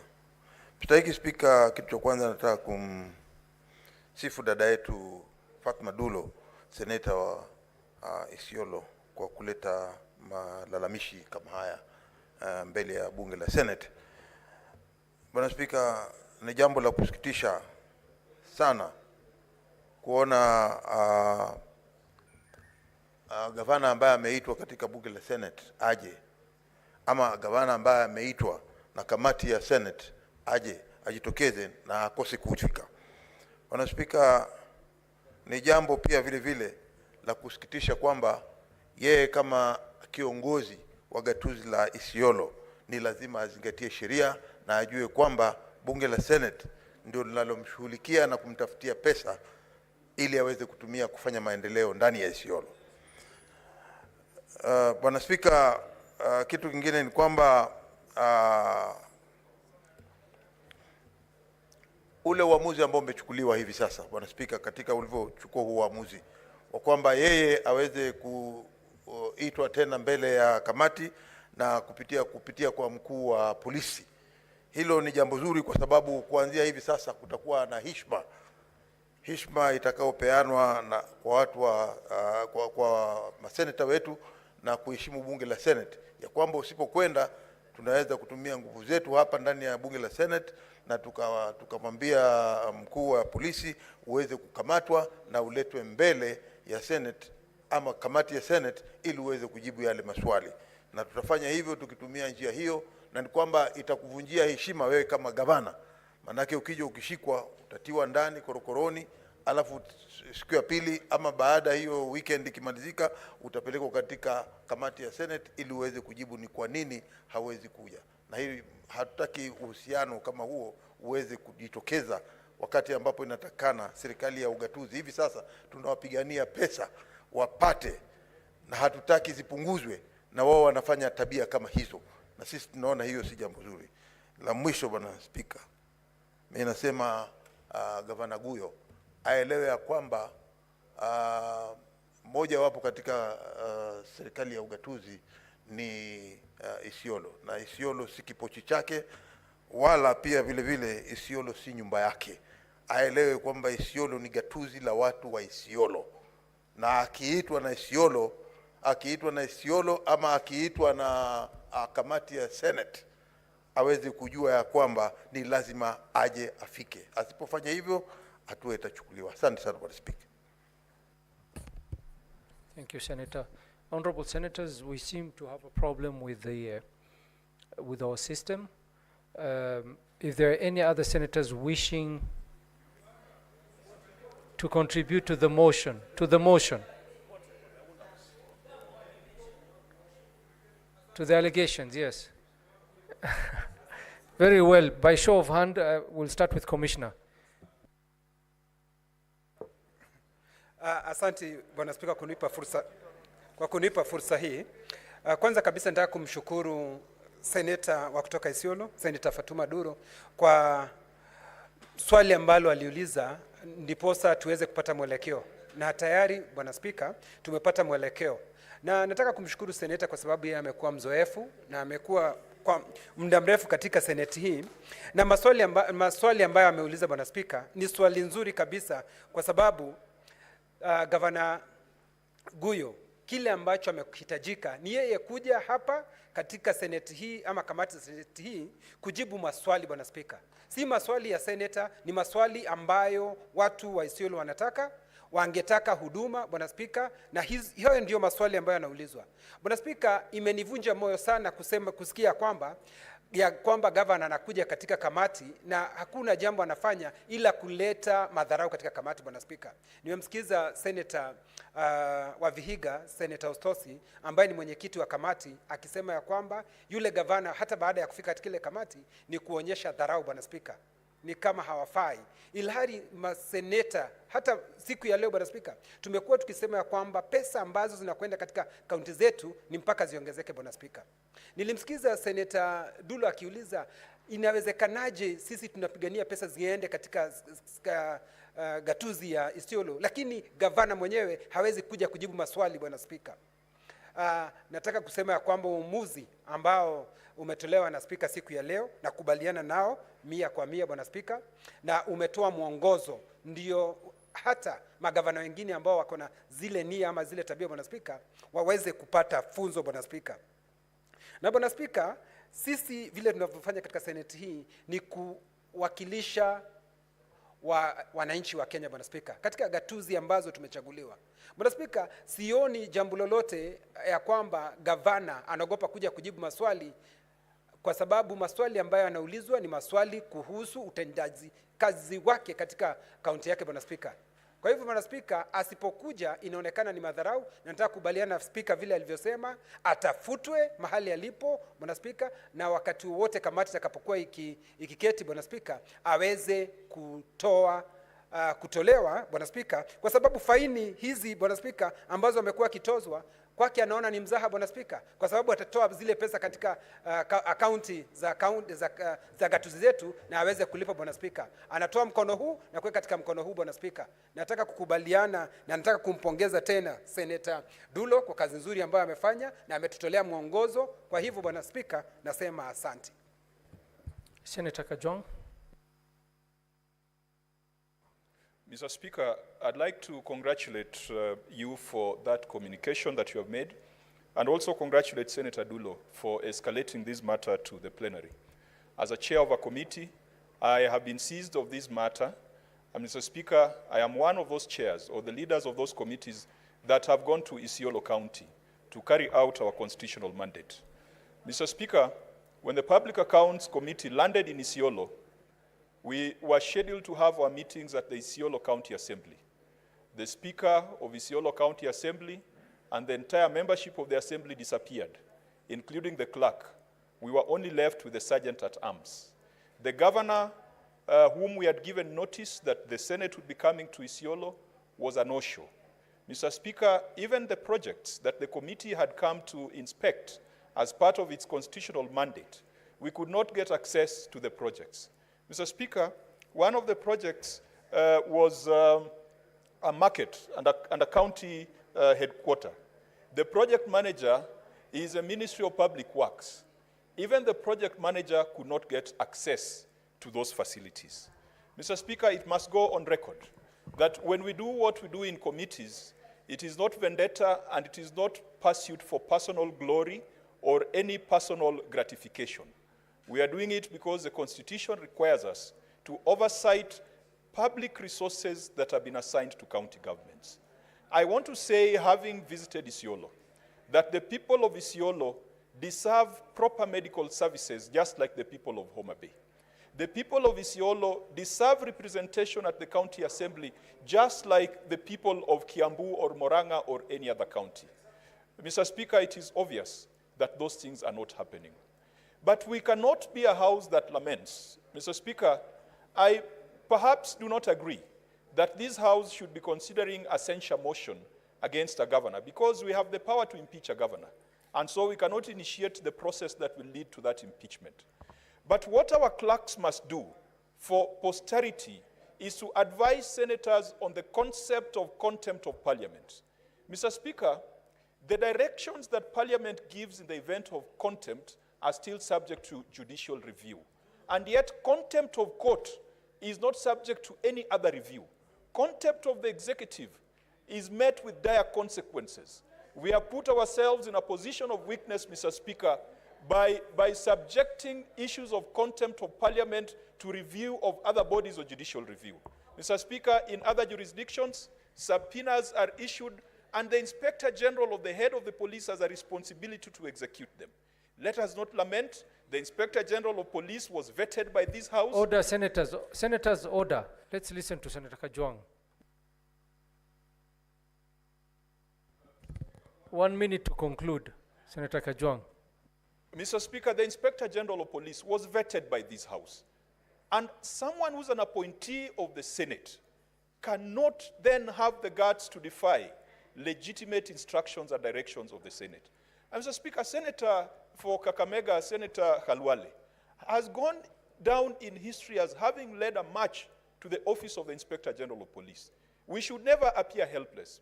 Mr. Speaker, finally, I want to encourage the citizens of Isiolo to go to the County Governments Act and push for a motion for suspension of that county government, because the activities of the governor and the ruling class in Isiolo are contrary to the common good of the people of Isiolo.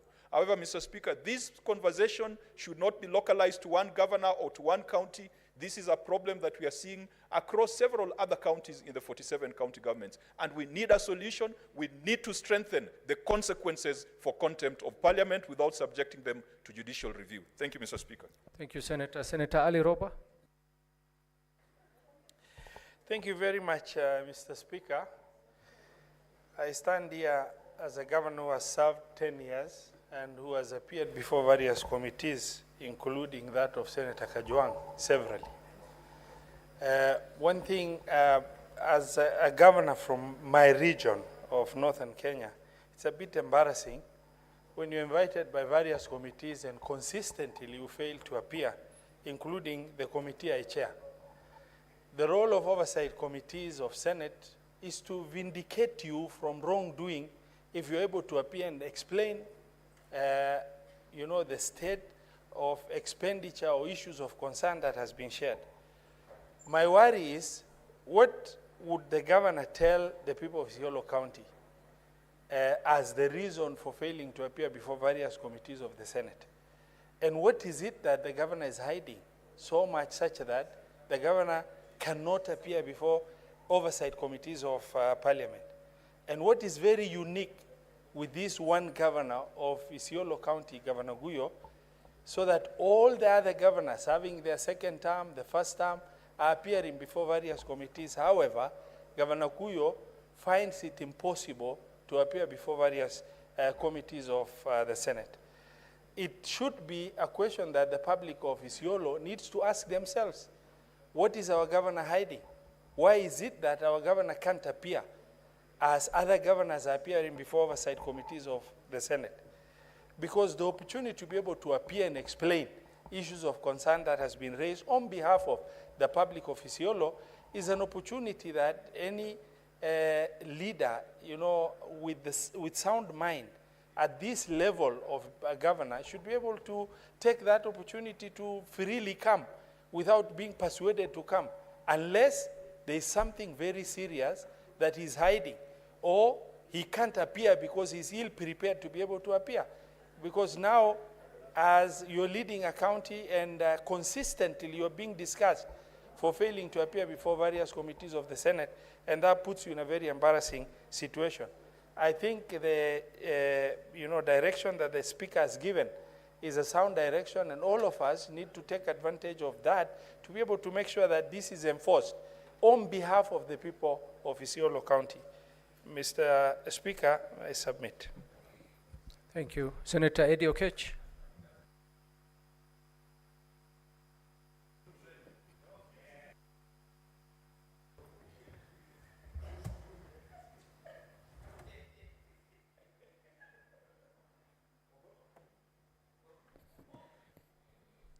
Thank you, Mr. Speaker.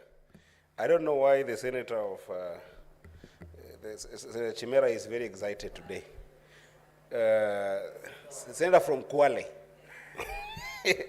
But that's fine. I think that he must be very excited, because I think that the governor for Isiolo has frustrated the House for so many years, Mr. Speaker. And I have witnessed, Mr. Speaker, from my own committee, CPIC, when the governor, first of all, was very reluctant to appear in the committee. But when he eventually appeared, he appeared as if the work that we were doing in that committee were not important. to the extent that it became a very bad exchange, Mr. Speaker. But that said, Mr. Speaker, whenever we invite, because we start with the invitation to governors to come and appear before the committees of the House, Mr. Speaker, and even if you further this by a sermon, Mr. Speaker, most of the time, these invitations are about audit queries. And audit queries, Mr. Speaker, if you look at all the audit queries that we have had, Mr. Speaker, they are there to protect the people of our respective counties from any exploitation of Article 43, Mr. Speaker. And Mr. Speaker, if a governor doesn't show up and disrespect committees of the House, Mr. Speaker, I think that this is the best definition of a crime. And what I was expecting, Mr. Speaker, is perhaps a guidance to the committees of the respective, the chairs of the respective committees, that they recommend prosecution of such a governor. Because I don't think that having Inspector General of Police bring a governor who is rogue, who is exploiting his people, who is not performing for his people, who is actually wasting the resources of his people, and you want someone to appear before us, and he doesn't show up, just bringing him before us doesn't help the people to get their services. Let the chairpersons of these respective committees recommend prosecutions, and let those recommendations come in form of a report to this House. Let us ratify those reports through the process of debate and consideration in this House, and let us forward the recommendations to DPP and recommend a prosecution. And I hope that Governor of Isiolo will be the first one to face the wrath of a House of Parliament that protects the people against such exploitation. So, Mr. Speaker, let recommend prosecution of this governor. I think Senator Gloria. Thank you, Mr. Speaker. Allow me first to raise a point of concern, Mr. Speaker, on our systems, Mr. Speaker. We really need to figure out how to deal with this issue of our systems, because we are facing a very important issue tomorrow. And if it happens that every time we are queuing to speak and suddenly the system drops, and then we are subjected to, either not offer our views, Mr. Speaker, we will not be doing justice to the people that we present, Mr. Speaker. So I don't know what plans the Secretariat, the Clerk's office, the people in charge have for tomorrow, but it can definitely not be that when we are ready to speak, the systems drop. It looks a little bit awkward, Mr. Speaker. On the issue of the Governor of Isiolo, Mr. Speaker, I want to say that as a member of the Labour Committee, we actually had summoned the governor because he has allegedly employed over 45 advisors, Mr. Speaker, contrary to what is allowed in law. And you can see the level of impunity. If it is true that indeed he has employed over 45 advisors and he has refused to submit himself before the Labour Committee, Mr. Speaker, we are 100% sure that there's a lot of other monkey business going on in Isiolo, Mr. Speaker. And in fact, when we were issuing the summons of arrest from the Labour Committee, it was in the interest of the people of Isiolo, because if we as a Senate committee cannot trace where the governor is, for sure the people of Isiolo have no clue where their governor is, Mr. Speaker. And therefore, I think it is imperative that even in future, if we amend the powers and privilege, if we amend the standing orders, that it should be imperative that at the points that the first committee has issued the arrest, a letter from the Speaker's office should just initiate that the culprit be arrested on the spot, Mr. Speaker. So we are looking forward to some action so that we can be able to account for the people of Isiolo. Thank you, Mr. Speaker. Senator James Morango. Finally. Asante sana Mstahiki Spika kwa kunipa hii nafasi. Kitu ya kwanza ningetaka kusema kwamba ni jambo la aibu, kwa sababu aliye gavana wa Isiolo Abdi huyo alikuwa mwakilishi wandi wa Matopeni. Ile wakati pia nilikuwa Matopeni wandi. Wakati pia mimi nilikuwa mwakilishi wandi wa Kerugoya, akawa kiongozi wa wengi na mimi pia nilikuwa kiongozi wa wengi, nikakuja Senate na akawa gavana wa Isiolo. Na kwa sababu tunaamini kwamba ukipitia kutoka wewe ni mwakilishi wadi na umefika mahali ulipo, pia unakuanga umesoma mambo mengi.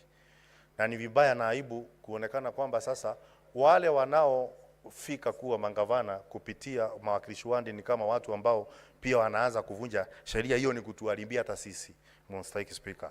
La pili niseme kwamba Seneti tio tingatinga ambayo inatumika kutengeneza barabara mahali kuna mawe na miti, ikimaliza inawekwa kando isiharibu barabara. Tunapokuja huku kupitisha fedha ambazo mangavana wanatumia, lazima kwamba wajue ya kwamba lazima tutafuatilia kuona zile fedha zinafanya kazi. Na kwa hivyo gavana anapoarifiwa kwamba anafaa kufika katika kikao kwa kamati ya Seneti, anafaa kwa mapema afike, akuja jieleze. Hii sasa inaonekana ni kinaya na pia ni kukosea Senate heshima, kwa sababu siku zote hizo wameitwa wamekataa kukuja. Mstahiki Speaker, niliangalia wakati kulikuwa na kikao ya CPIC ambapo gavana huyo alimtusi seneta wa Narok katika kikao. Na niseme kwamba hiyo si mzaa, sio kitu ya kufurahia. Ni kitu ambayo pia inaonyesha kwamba watu wa Isiolo kama sisi hatuwezi kuwatetea. Watatetewa na nani kwa gavana ambaye ni mkakamavu na amekosa heshima kiwango ya kwamba anaweza kuja kutusi seneta katika kamati. Kwa hivyo Mstahiki Speaker, ningesema ya kwamba achukuliwe hatua ambazo zinafaa kuchukuliwa, aletwe katika kamati zile zote, na ikiwezekana akuje awekwe ndani, akija kwa kamati anarudishwa ndani, anatolewa kamati hiyo ingine mpaka amalize vikao vyote akiwa mbando wako ndani, kwa sababu akiachiliwa hatujui kwamba atakuja tena ama atatoroka. Asante sana Mstahiki Speaker. Alexander Mundingi. Asante Bwana Speaker, mimi naunga mkono vile maseneta wa county 47 wanaongea, kwa sababu mimi nilikuwa mmoja komiti wa REPA. Tumekuwa na kikao mara moja, ya pili, ya tatu, na pia seneta wa Isiolo Mheshimiwa Nduro amekuwa akihudhuria hiyo kikao, na imekuwa na shinda nyingi sana, kwa sababu tumekuwa tukimuhitaji akuja anjibu majibu vile ameajiri kazi watu wafanyikazi na vile analipa watu, na amekuwa akuji. Nakumbuka wiki jana tulisema aweze kutolewa summon na pia aweze kuangaliwa vile atalipa shilingi 1500. Kwa hivyo naunga mkono governor aweze kutafutwa na mkuu wa polisi aweze kuletwe, na kama ni rais wa Kenya kwa mwaka mmoja huwa anakuja anaongea katika Senate pamoja na Parliament, na pia kama kwa hii kikao ya Senate Bwana Speaker, kila wakati wote siku ya Jumatano kama cabinet secretary huwa anakuja, na katika governor wote wanakuja Bwana Speaker, na governor wa Isiolo hawezi kuheshimu mambo ya Senate.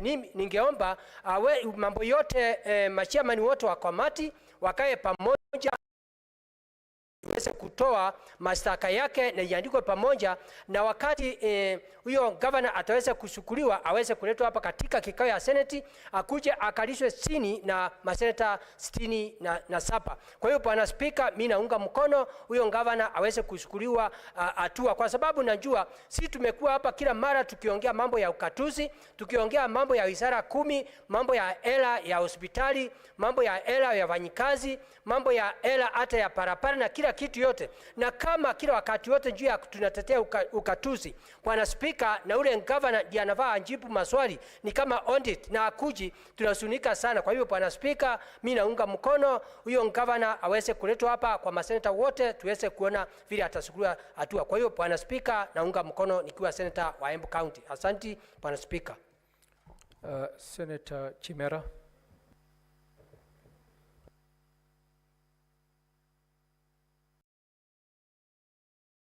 Asante sana Bwana Spika kwa fursa hii. Bwana Spika, ni kupongeze sana kwa ujumbe huu ambao ni muhimu sana katika uendeshaji wa shughuli za bunge la Seneti hili. Bwana Spika, kwa kweli gavana huyu kutoka Isiolo amekuwa donda sugu lisilopona. Bwana Spika, nafikiri mimi mwenyewe ni mwanakamati wa kamati ile ya masuala ya usawa, na bunge hili katika mswada wao wa hali halisi ya taifa baada ya yale maandamano ya vijana wa Gen Z, tuliweza kupewa fursa na nguvu na bunge hili kuweza kuwaita magavana wote ndani ya nchi hii ili kutathmini ni hali gani ama ni jinsi gani wamefanya kuhakikisha kwamba vijana katika nchi hii wanapata nafasi za kazi, wanapata nafasi za ajira, nafasi za biashara katika kaunti zetu.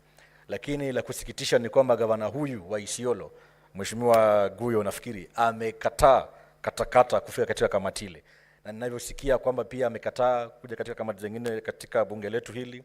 Ni jambo la kusikitisha, Bwana Spika, na niseme kwamba sisi kama maseneta tunapaswa kupeana ilani kali sana kwa magavana kama hawa na wale wengine ambao pia wanapania kutoheshimu amri ya seneti. Jumba hili la seneti kwa mara ya kwanza sasa nafikiri jumba ambalo limepata hadhi yake, lina sifa yake kedekede, na vile vile pia linafuata sheria kuhakikisha kwamba ugatuzi kweli umeonyeshwa katika kaunti zetu kule mashinani. Mimi naomba tu kwa wale magavana ambao wanataka kuenda njia hii ya gavana wa Isiolo, tunawapa ilani ya kwamba sisi kama maseneta, ikiwemo mimi seneta kutoka kaunti ile yangu ya Kwale, hatutalala katika kazi yetu, hatutazembea. Tutahakikisha kwamba wewe kama gavana ambaye unapata fedha ya serikali ya umma kumfanyia mwananchi kazi, utaweza kuwajibika, na ni lazima ufike katika kamati zetu za seneti hili uweze kujieleza, na si kwamba tunakushutumu. Sielewi kwa nini gavana huyu, Bwana Spika, anaogopa kuja katika bunge letu hili. Nini anaficha ambayo anaona kwamba hawezi kuja kutujielezea, Bwana Spika? Mimi naomba hatua kali chukuliwe. Kando na yale uliyasema katika ujumbe wako, Bwana Spika, gavana aweze kukamatwa ikiwezekana hata leo, ili aweze kupewa fursa ya kuja katika bunge hili na ajieleze na tuone ni nini anachokificha katika kaunti yake ile ya Isiolo. Asante sana, Bwana Spika. Senator Mofaya. Thank you very much, Honorable Speaker. Honorable Speaker, I want to support this motion by Senator of Isiolo. Honorable Speaker, I've been around for the last close to 2 years now. I serve in various committees, including being the chair of delegated registration in the Senate. Honorable Chair, I have observed with a lot of dismay that there is purported emergent overrated rivalry between governors and senators for no apparent reason. No, Honorable Speaker, oversight is a constitutional obligation. Senator Duro is not pursuing her own interest for that matter. She is doing what is exactly enshrined in the Constitution. So the governor of Isiolo is not, the rivalry is not between the governor and the senator. The rivalry is between what the Constitution really dictates. That the governor has to obey the summons, the invitation from various committees. And you know, Honorable Speaker, I have observed that quite a number of people who have served as members of parliament, who have served as members of the Senate, who have served as the members of the county assembly, are very defiant and raw when it comes to appearing before Senate committee. I don't know for what reasons. So, Honorable Speaker, I think it's important for us as a house to make some very serious regulations to that matter, because I think if we don't tame these governors, and I know it is very sad, Honorable Speaker, even some of us who are making a lot of lamentation in this house, today, tomorrow, if you become a governor, I will be surprised to see that quite a number of us who might be governors tomorrow might be following the same path. So that's when you're invited in these committees, you just defy, because you know so and so who has been your colleague maybe in the previous regime is the chairman of that committee. So, Honorable Speaker, let's not run away from making sure these things are individual. It's about the Constitution. So the governor for Isiolo must be compelled to make sure that he appears in every committee in this house. He must be compelled. We have a committee called National Cohesion Integration Commission, which is run by Senator for Marsabit, Honorable Chute. I remember we have filed several invitations for governor for Isiolo, which has not been observed. He identified all those invitations. So, Honorable Speaker, I think it's important that we make sure that we stamp our authority over these invitations and make sure that we don't dilute the essence and the very best interest of the devolution for the interest of our people in our relevant counties. I support, Honorable Speaker. Senator Tabitha Mutinda. Thank you so much, Mr. Speaker. And let me start by really appreciating Senator Foisiolo, Senator Dulo, for bringing this motion before this House. It's very important. And Mr. Speaker, when I look at the committee that I sit and I serve as the Vice Chair of Finance, we've dealt with the issue of the pending bills for Isiolo, in the sense that when the Senator for Isiolo asked the committee the issue of pending bills for her county, the committee, through the Secretariat, did the needful and wrote to the county of Isiolo. Mr. Speaker, that has been over 1 year, and up to date, Mr. Speaker, the county of Isiolo has never responded on this.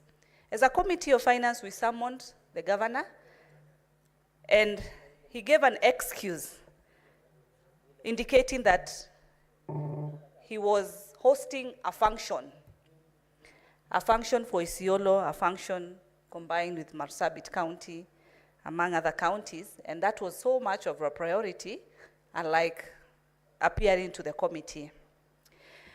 As we speak, the Finance Committee has summoned the same governor.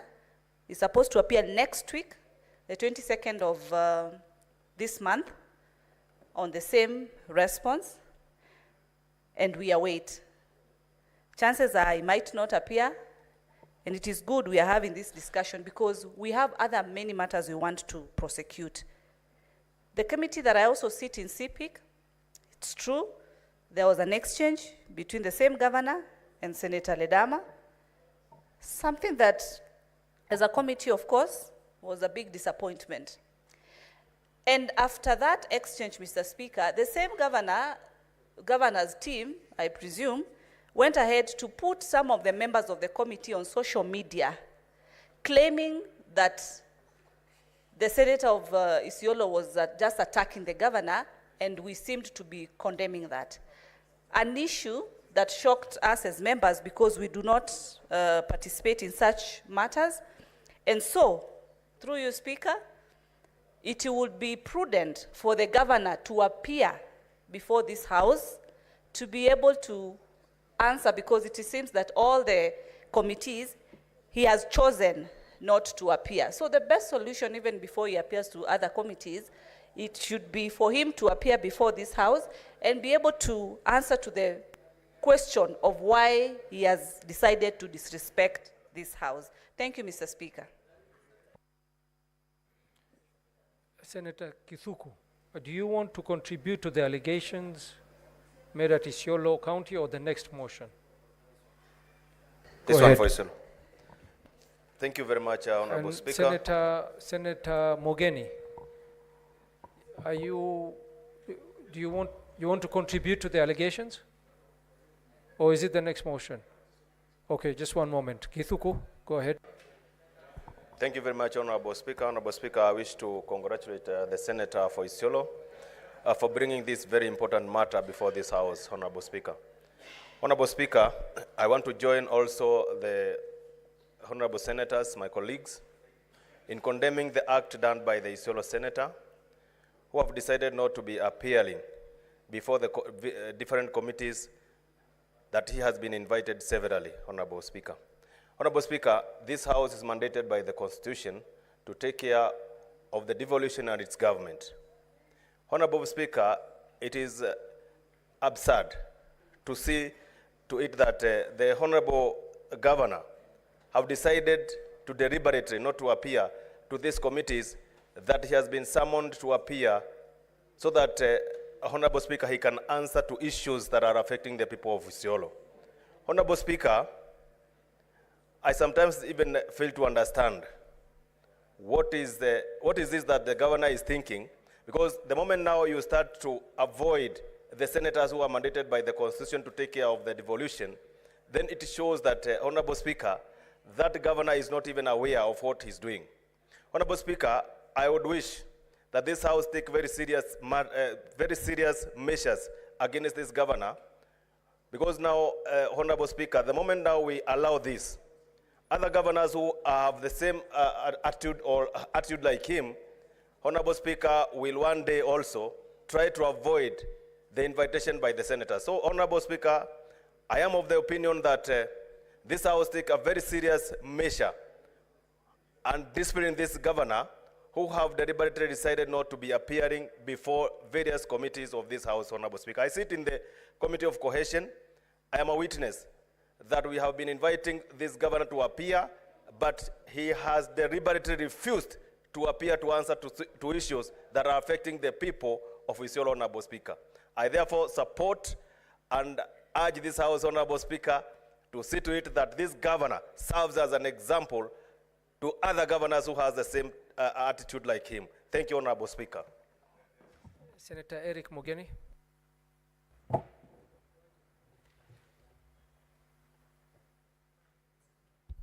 Yes, thank you, Mr. Speaker. Mr. Speaker, you know, we are facing a very bad crisis. That a Senate of the Republic of Kenya, Mr. Speaker, is this afternoon discussing a conduct of a governor who has refused to respond to summons issued by the Senate. Mr. Speaker, even in the most advanced democracies, you can never, Senator of Isiolo, refuse to respond to summons of a House, more so a Senate. If you look at history, Mr. Speaker, you know what brought down President Richard Nixon. He was given summons by the Senate that was looking into his impeachment. The Senate ordered him to produce tapes that had some information on the Watergate scandal. He refused. He went to court. He waived immunity. The court sided with the Senate and directed President Richard Nixon to tender those tapes to the Senate. And it's the incriminating evidence that was in those tapes that made Richard Nixon to resign. So if a president of a superpower like United States of America can respect summons issued by an equivalent House, Senate of the US, what about this guy called Governor Guyo?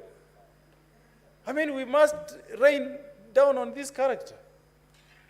Mr. Speaker, we cannot accept the power, the authority of this House to be whittled down. We cannot accept. Senator Cherargei is a lawyer, you know it. In fact, if you read the American Constitution, they don't have the kind of powers that we have as the Senate of the Republic of Kenya. The Constitution does not mention that the Senate of the US is like a high court, like the way ours mentions. So if need be, this is a guy that should be arrested and be brought here by none other than the commissioner. Because, Mr. Speaker, when you summon a governor, it's not a play game. You want to see some documents, the information you want to see, their records. How then can we be said to be a body that can oversight counties if we cannot have the privilege of asking for documents and they are brought to us, Mr. Speaker?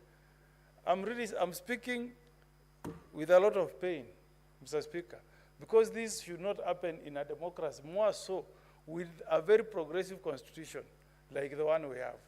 I hope we are going to go a little bit further and even summon the Commissioner of Police to appear here and tell us why he cannot arrest this governor and bring him before this House. We must show, Mr. Speaker, that we have teeth.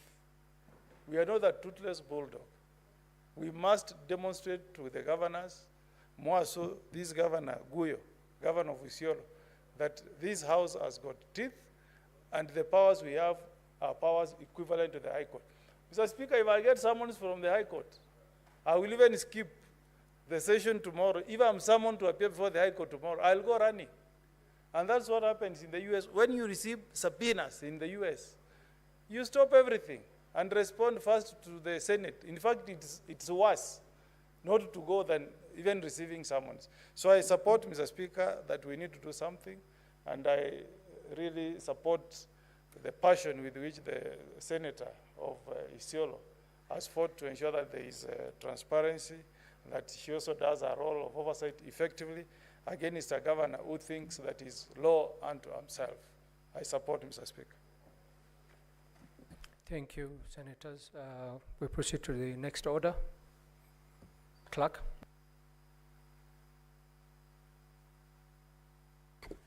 Order number 11, motion consideration of the National Assembly amendments to the County Government's Additional Allocations Bill, Senate Bills, and number 19 of 2024. Resumption of debate.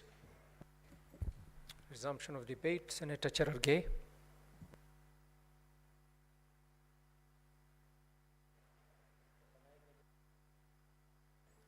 Thank you, Mr. Speaker, sir, for this opportunity. I want to support the Finance and Budget Committee for this report, and I agree with them that they should reject the amendments from the National Assembly. Mr. Speaker, I always get impressed by our Committee on Finance and Budget, and I can see a number of members are in the House. Mr. Speaker, I think this is authority. The last time they were supposed, Mr. Speaker, to cut down the money from 380 billion to 41 billion, they brought us a rejection that the county should get 41 billion, Mr. Speaker. So I support the Finance and Budget Committee that the amendments that were done by National Assembly is not in good faith. If National Assembly had good faith, they should have cut their own CDF money, because CDF as it is unconstitutional, is illegal, and it has been ruled even by the Supreme Court, Mr. Speaker. In fact, it is in my constitutional amendment of 2024 that I'm trying, Mr. Speaker, to salvage the hanging on of the CDF allocation under the budget, Mr. Speaker. In fact, the amendment of this, the upshot of this, Mr. Speaker, is in Article 202 of the Constitution of the Republic of Kenya, Mr. Speaker, where in this point you are trying to additional funds to counties. Apart from equitable shareable revenue, there is additional funds, Mr. Speaker, there is own source revenue. So, Mr. Speaker, we must agree as a nation that what the Finance and Budget Committee has done is very impressive, Mr. Speaker. We should support them. Mr. Speaker, you are looking in the financial year of 2024-2025, counties were supposed to get additional funds of 61.9 billion, Mr. Speaker. But the National Assembly cut down to 46.5 billion Kenya shillings, Mr. Speaker. So counties will lose almost 15.4 billion, Mr. Speaker, which is very unfortunate. Mr. Speaker, it will affect many programs. Mr. Speaker, what we should be cutting is foreign travel, Mr. Speaker. Is chai and mandazi and flowers and newspaper in our offices, Mr. Speaker. Then reallocate those funds to more, Mr. Speaker. Because, for example, Mr. Speaker, if the counties were to lose 15.4 billion, for example, if they cut it to 46.5 billion, Mr. Speaker, counties like the one we were discussing, Isiolo, Elgeyo Marakwet, Nyamira, Mr. Speaker, Tharaka Nithi, will lose 528.1 million that was supposed to be used to support the construction of county headquarters, Mr. Speaker. The reasoning behind the Senate was that these counties received the lowest allocation through shareable revenue, and therefore we thought by giving them additional grants, additional funds of 528 million will assist them to build county headquarters, Mr. Speaker. And I remember we did visit Isiolo. The headquarters was stocked, Mr. Speaker. We went to Nyamira, Mr. Speaker, with Senator Okongo Mugeni, and I wish he was listening. He was my lawyer when I was struggling in those days, Mr. Speaker. And he defended me, Mr. He took us to Nyamira County headquarters when Governor Amos Nyaribo, may his soul rest in peace, was still the governor, and we went under devolution committee. Oh, sorry. The late Nyagarama, sorry, Mr. Speaker, the late Nyagarama, he was still the governor, he passed on, Mr. Speaker. My apologies. I didn't intend, but it is a slip of the tongue, Mr. Speaker. Because yesterday, in the charges of a matter that was yesterday, there was also confusion on which door to get into, Mr. Speaker. Even in mineral royalties of 1.1 billion. For example, in Nandi, Mr. Speaker, we have mining in Kareba gold mine. We have mining across Nandi. These 1.1 billion mining royalties, Mr. Speaker, would have been significant in allocation and development of those areas, Mr. Speaker. You know, there is destruction of environment, there is pollution, Mr. Speaker. We should have allowed 1.1 billion, Mr. Speaker. Another important issue is road maintenance levy fund, Mr. Speaker, of 10.5 billion. Mr. Speaker, are you aware, Mr. Speaker? Mr. Yes. Speaker, are you aware? Beatrice, what is your point of order?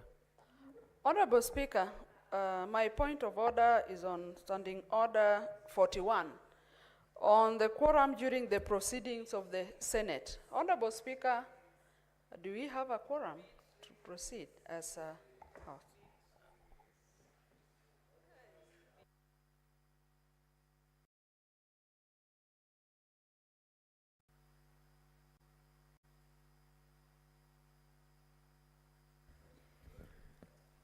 Honorable Senators, it seems we don't have quorum. Sergeant at Arms, please ring the bell for 10 minutes.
Honorable Senators, having failed to attain quorum at the expiry of 10 minutes, the Senate stands adjourned pursuant to Standing Order 41-2A until tomorrow, 16th October 2024 at 9 a.m.